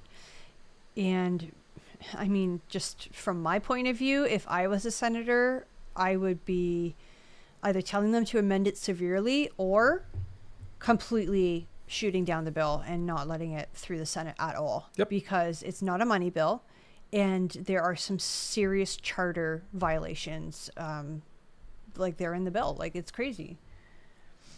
Next question is from Cindy I4W. It says, does Kory Teneycke actually have any sort of power that he can pull this off? And is there anything that can be done to stop him? It seems like targeted harassment to me. Well, see, here's the catch with something like this. Let's say Bob wants to start a smear campaign against Jim, the official leader of the Penguin opposition, just so we're very clear that this is all fictional. And Bob knows a bunch of millionaires. Millionaires can give Bob as much money as they want, and Bob can spend as much money as he wants. Outside the RIP period. To do this. If an election is called, that's different. But he can spend as much money as he wants. So it all depends how much money Bob has and how much support Bob has and what kind of fortitude of a particular body part that the whoever is going to be the one that stands up as the challenger is going to have, because you're going to have a very ticked off conservative base, and if you want to try to eventually take over that party as leader, that's not going to go well for you. It's a zero-sum game for you. So Rhonda DMB asks, the disgusting comments against CPC MPs have exploded lately. Lots of denialism and still bragging about Carney.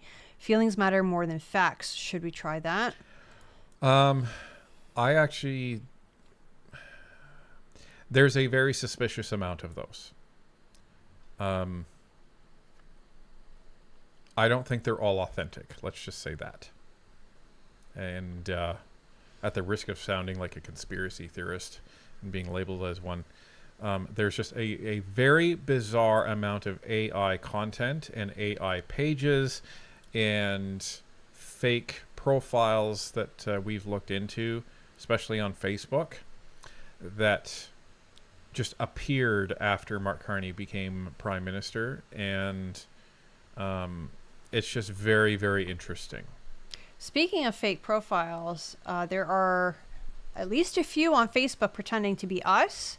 So if you get messaged by these people, please just report and block them. Do not respond. Do not engage. We've gotten a few emails saying that they're being contacted for crypto, or that Northern Perspective is trying to add them as a friend. Northern Perspective is not a personal profile, so we can't add friends. It's just a page. So you click it, you follow it. We don't send friend requests. And we've also turned off messaging capabilities, and that has been off for over a year now. So we will never message you. Right. So if you have any questions, do send us an email. It's info@northernperspective.ca. That's where all of our official correspondence comes from. So if you get an email from info@northernperspective.ca, that's legit. Wolf I-47 says, with Carolyn Mulroney resigning from Ford's caucus, do you think this is a sign she might challenge Ford for the Conservative leadership? I hope so. I really hope she challenges Ford for the Conservative leadership. I would much rather see Carolyn Mulroney as the head of the Ontario Party.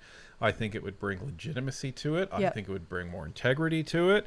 And I think she would be a better leader overall. I would love to see her do that. So now, has she just resigned from caucus or cabinet, or has she resigned from caucus as well? I think she said she's stepping away from politics. So okay, because like to me that says that may not be the path, because you need a seat to be the leader, right? It would be nice if she ended up leading the Ontario Conservatives, though. Oh, put it this way, if I was under Ford by now, I'd be needing a break.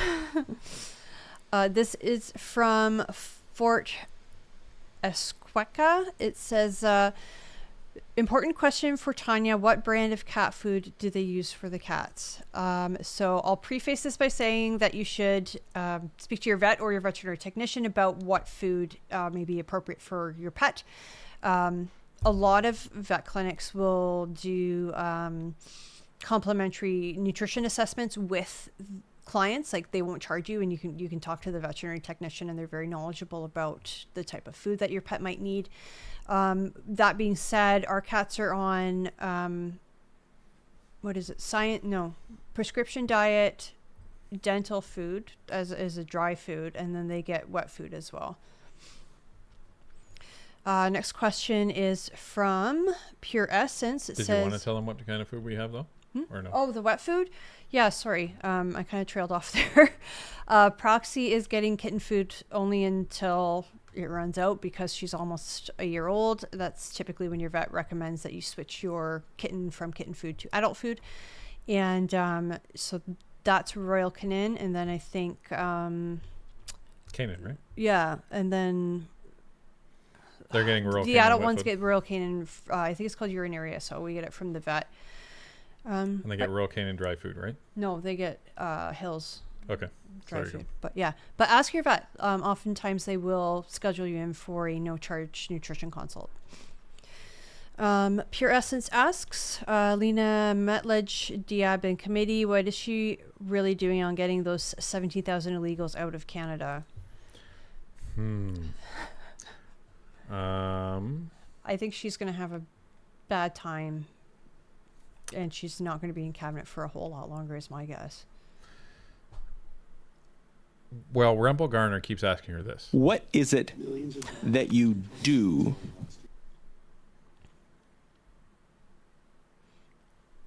And that's the response. Silence. She's,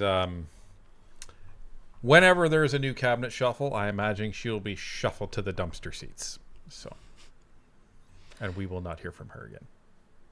Wolf547 asks, who do you think is running Canada, Mark Carney, or his background staff like Gerald Butts?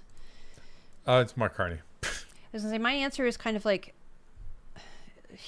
Mark Carney's at the top. He's accountable for everybody, but everybody below him is responsible for different things, right? Like his staff, for example, might be responsible for scheduling press conferences and replying to emails and this sort of thing.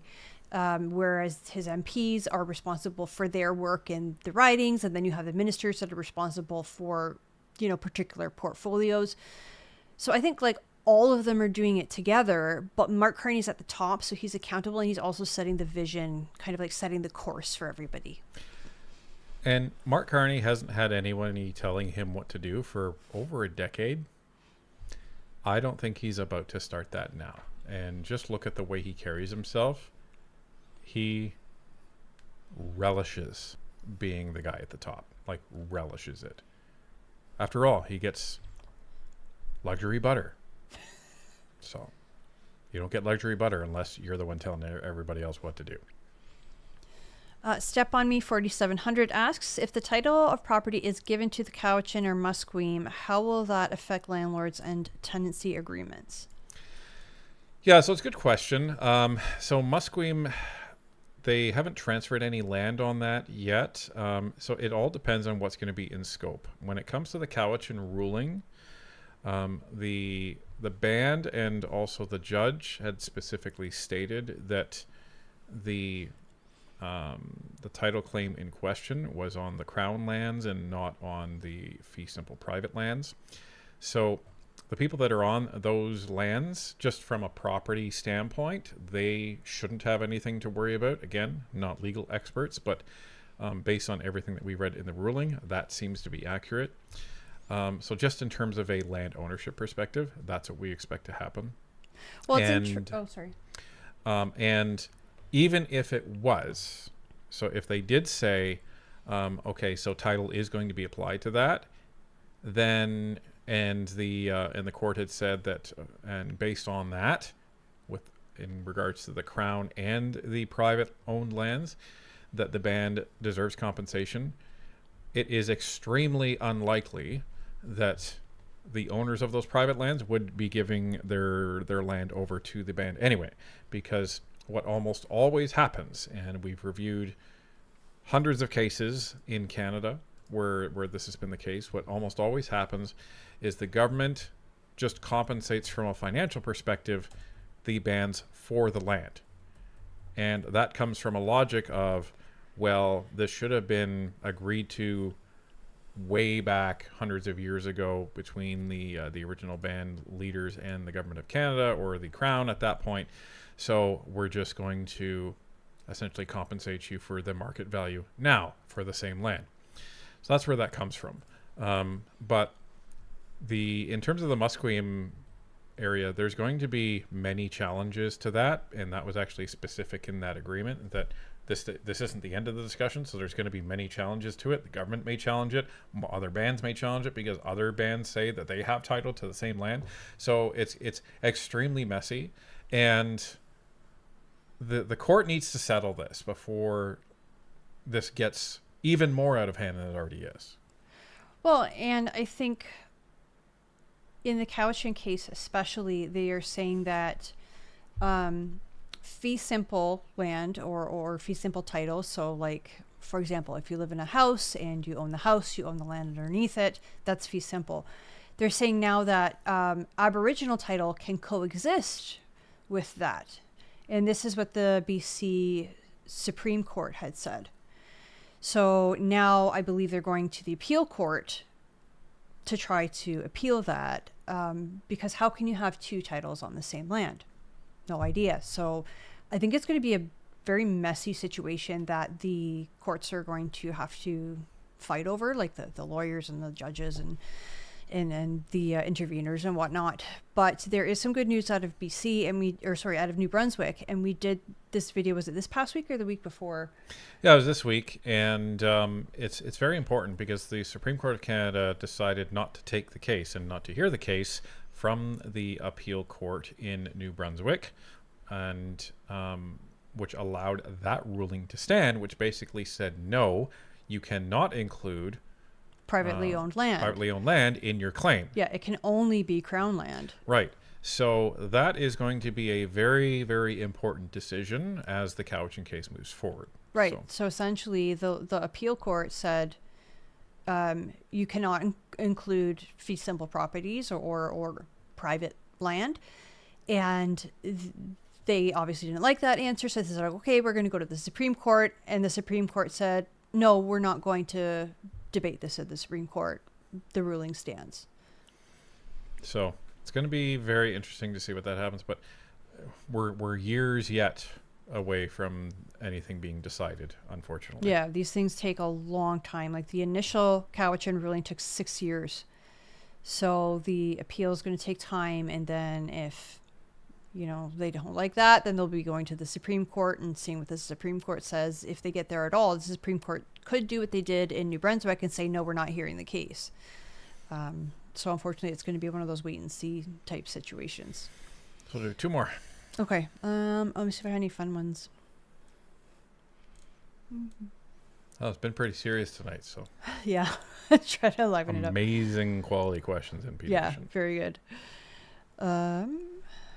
We have the most enlightened audience on YouTube. That's for darn sure when it comes to politics.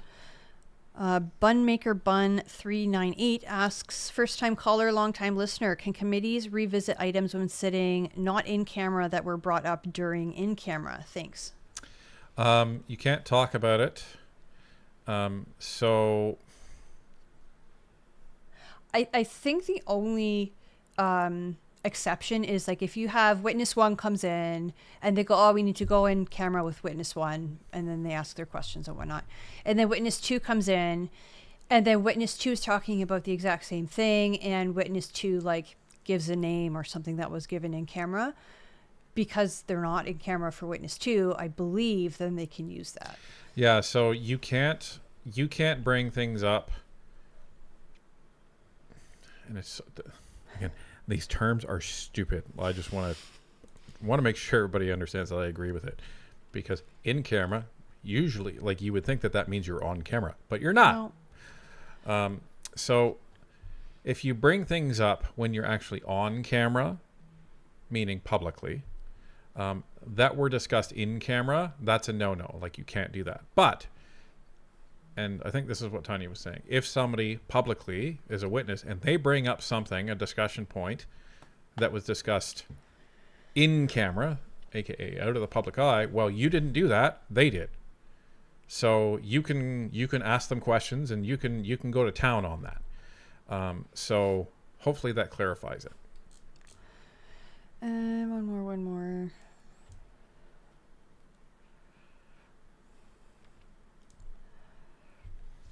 Vinbon Lakeshore asks, what is the purpose of question period when answers are never given? Well, they always are on NP question period. Unless we have absolutely no idea, which does happen from time to time. It's interesting because you go back to the Harper and they actually did answer the question, and you go to the UK Parliament and they typically do answer the question. And when we were watching, was it Congress for the US? Like they were giving good answers. Like they gave those are full committee answers. meetings, but yeah. Still though. Well, it's not like our committee meetings. I really love the setup of the U.S. committee meetings, because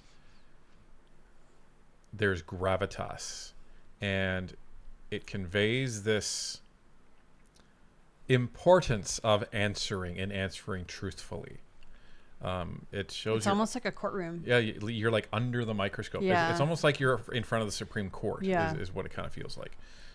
Whereas we just have these like mock, committee meetings. I don't know. Where everybody sits around the table. And if I were Prime Minister and we weren't in a recession, we had boatloads of extra money, I'd redo it.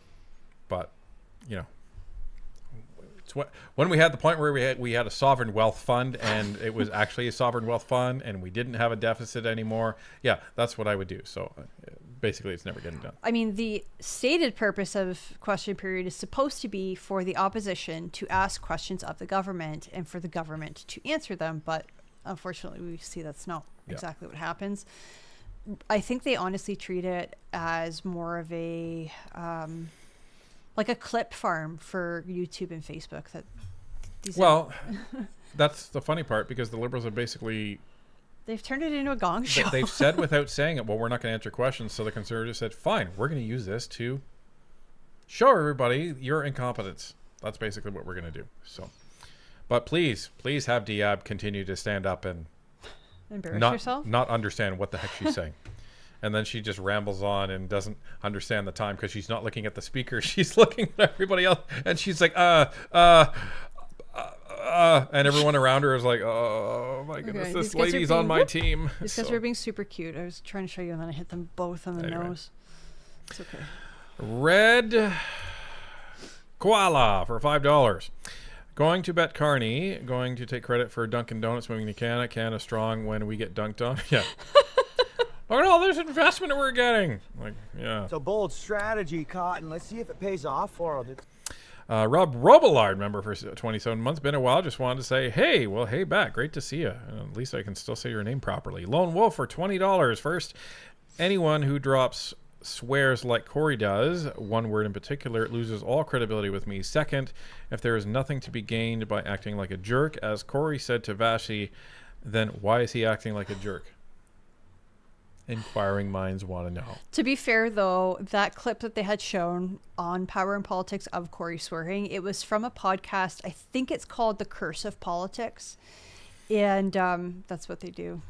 Like, well, and Scott Reed does the same thing, and it's like, oh, I can't look at you the same. It's like, so Robin Williams, everybody. I grew up seeing Robin Williams in Hook. I grew up seeing him in Aladdin. I grew up seeing him in these movies. And my childhood was shattered when someone showed me Robin Williams stand up. I was like, oh, Peter Pan is swearing. And he's swearing a lot. Same as Bob Saget. Oh my goodness. If you've never seen Bob Saget outside of Full House, maybe you shouldn't. He is one of the most foul-mouthed, disgusting human beings on the planet. And that's why it's funny. And it completely ruins it. Bye-bye. But if you are interested, look up the joke, The Aristocrats. And I apologize for everything you're about to see. So, Rob Robillard for 10, dropping 10 memberships. Thank you very, very much for that, Rob. Janet Gage for $5. A Belgian butter cup is more commonly known as a Belgian butter bomb, a decadent flaky pastry with a buttery flavor. That sounds great. Interesting. Curdy for 10, dropping 10 memberships. Thank you very much. Facian for $5. Keep it up. Thank you. And Buffers SS for $20. Carney's authenticity is evident in his speeches. He says whatever the people in front of him want to hear. Why use that "Make America Great Again" phrase when it was used as a slur here, right? And yeah, I don't and get you it. have all these like pundits trying to say, "Oh, I think that was shrewd trade talk." Like, oh, shut up! Like, come on, where's Dan? Unmitigated horse pucky. Well, I can't wait for the first Liberal to call me Maple MAGA, and I'm going to be like, "You are too now." Right? Are you on Team Maple? Are you on Team MAGA or Team Maple or Maple MAGA? I don't know what it is. So, and Metric Airspeed, former Adam Canadian. I saw that for $5. Going to change my name. My new name will be Metric Airspeed. Again, lots of love. Thank you guys for all your hard work. Thank you very much. And after right now, I'm going to forget it. Just so you know. Wilford says S for $20. Lawrence Peter once said, "An economist is an expert who will know tomorrow why the things he predicted yesterday did not happen." Sounds eerily familiar to me. Sounds exactly familiar to me. But great quote. Savage but sincere for $5. Wow, was curious where everyone was watching from. Turns out from coast to coast and beyond. That is awesome. Pretty wicked, you all. NP Nation love. Yeah, there's some people watching in the US. There's some people watching in Europe. There's some people watching in Australia. All over the place. And right from the West Coast to the East Coast. I know there's people watching awesome. Up in Yukon. Mm-hmm. It's really awesome, and I am encouraged about the things that we can achieve when we all have like a common goal and we all want to work towards a better country. It's bloody amazing. That's what I say. Gordon Muir for $2. Is it true that Carney has become MAGA? Yeah, we did a video on it the other day. We say screenshotter, it didn't happen, and it happened. So there you go. Myron Ends dropping 10 memberships. Thank you for that. And Rev says for $5. Well, let me use this. Oh, come on! Carney is way too busy spending $50,000 on plain food and luxury butter. He had to create the universe and all things in it after all. Oh, right. So after the 7 days, Don't be blasphemous. Come on. He was enjoying his luxury butter. That's what I was going to say. So, and Myron Ends for $20. Thank you very much. We are your audience because of your efforts. Thank you for your hard work. Well, thank you. It's our pleasure. Thank you for being here with us. And Carol Riom for $5. No question. Just thank you for your work. God bless. Thank you. And if you want to show off that you are a graduate from the NP College of Parliamentary Knowledge, head over to the website because we have NP University and the NP College of Parliamentary Knowledge t-shirts now. So, and they will only be available until the end of 2026 because then we'll be going to the 2027 version. So, Grassroots lost for $2.79. Poilievre makes MSM and Carney doesn't. Case closed. Makes MSM money. Yeah. Pretty much. And Justin Brown, a member for 28 months. Great to see you. There is nothing wrong with a little colorful language as long as there is a purpose to it. Otherwise, it is unmitigated horse pucky. Nice. You sure about that? Right. Love it. And a Statistic Avenger for $5. Hearing Pierre drop an F-bomb on Can't Be Censored made my heart drop, but also weirdly made him seem more human. That's right. Yeah, on Travis's show. It was weird. It was like hearing Robin Williams say it. That's another channel that you guys should subscribe to if you haven't already. Can't Be Censored, yeah. The new CBC. Myron Ends for CBC. $2. The pundits are generally idiots. Jessica Van Luke for $7. Now that Orange Cat is not on Tanya's arm anymore, just a reminder for Tanya to take a note to request an interview with Michelle Cameron. I managed to do it with my other hand. But yeah, he had me pinned down. We appreciate the reminder, Jessica. Thank you very much. And we were instructed how to say this name last time. Iosaken? Eosaken. Yeah. For $5. I'm late. I was getting a haircut. You were getting a haircut at 10 o'clock at night. It's not 10 o'clock at night everywhere. Well, it's 10 o'clock here. Emotional damage. Also, I miss Robin Williams, but glad he can't see how the world is. Love his take on the origins of golf. At the Met. I just wish that was in high def somewhere. But yeah, when he talks about inventing the game of golf. Here's my idea for a sport. I'll knock a ball in a golfer hole. Oh, with a straight stick? I can't even continue because there's so many F-bombs. There are so many F-bombs. So, yeah. So I'm not going to continue, but it's great. You can find it on YouTube. Myron, just look up Robin Williams golf. Myron Ends for $10. It would probably take Carney 7 days to make fancy butter. Oh, it would probably take him a lifetime to make fancy butter. He can't get anything else done either. That's right. Isn't he like Miracle Man? He can make anything, anytime, as fast as he wants. He made the pyramids in 2 days, you know? Right? He fed my cat. He does everything. Lawrence Neal, I'm out for 23 months. You two are the greatest, awesome podcasters in the history of podcasting. Well, I would probably challenge that, but I appreciate the compliments. So, anyway, yeah, it's pretty wild, man. It's pretty wild. But do us a favor. We are going to be dropping the video tomorrow of the first section of the live stream we did today. It really, really helps when you watch it. Helps it push it out. So, and I think it's important for Canadians to see this one because they need to understand some of what Kory Teneycke is and some of what his own company does and how it conducts itself and the conflict of interest that's there and the companies it's representing. Canadians should understand who it's representing. And you got to wonder, does Mr. Ford understand that this is one of the companies that his campaign manager's own lobbying firm is lobbying for?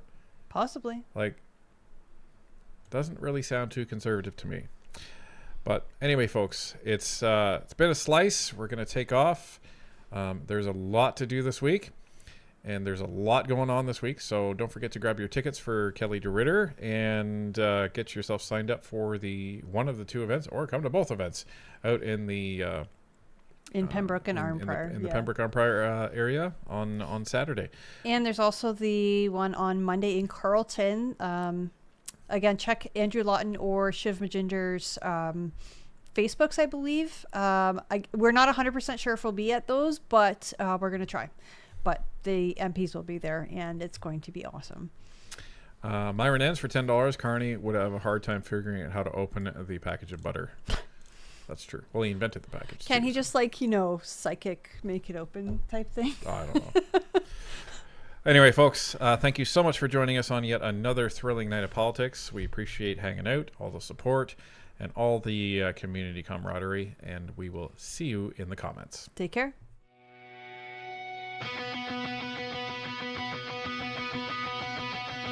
Our fathers fought so our voices could be free, that thought and conscience would not bow to decree those rights and only if we choose to take a stand without compromising truth. This land is more than headlines, more than noise and rage. We cut through all the chaos line by line, page by page. MP Nation, raise your voice tonight. Every province, every distant sky, we stand for something. We don't step aside. Truth in our hands, hope in our eyes. MP Nation, this is where we rise. No corner of this country stands alone. What we ignore still shapes the road back home. Power grows when people step aside. We move forward, NP nationwide. From the coastline to the prairies, mountain shadow, harbor rain. We carry all these stories, turn the fear into a flame.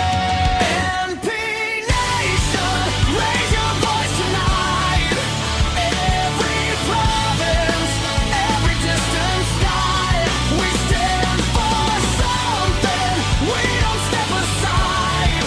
Truth in our hands, hope in our eyes. NP Nation, this is where we rise. We've been bruised, but we're breathing. Yeah, the work cuts deep. Still we answer every morning for the true north, strong and free. Canada, you're worth the struggle. Every question, every call. We're exhausted, but we're upright. We refuse to watch you fall.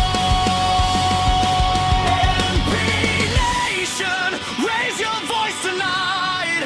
Every province, every distant sky, we stand for something.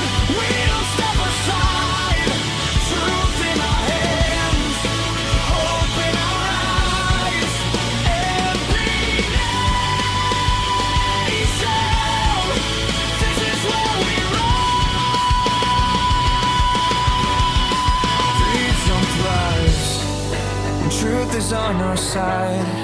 When we resist despair and the power that divides, so we step forward, no more standing by.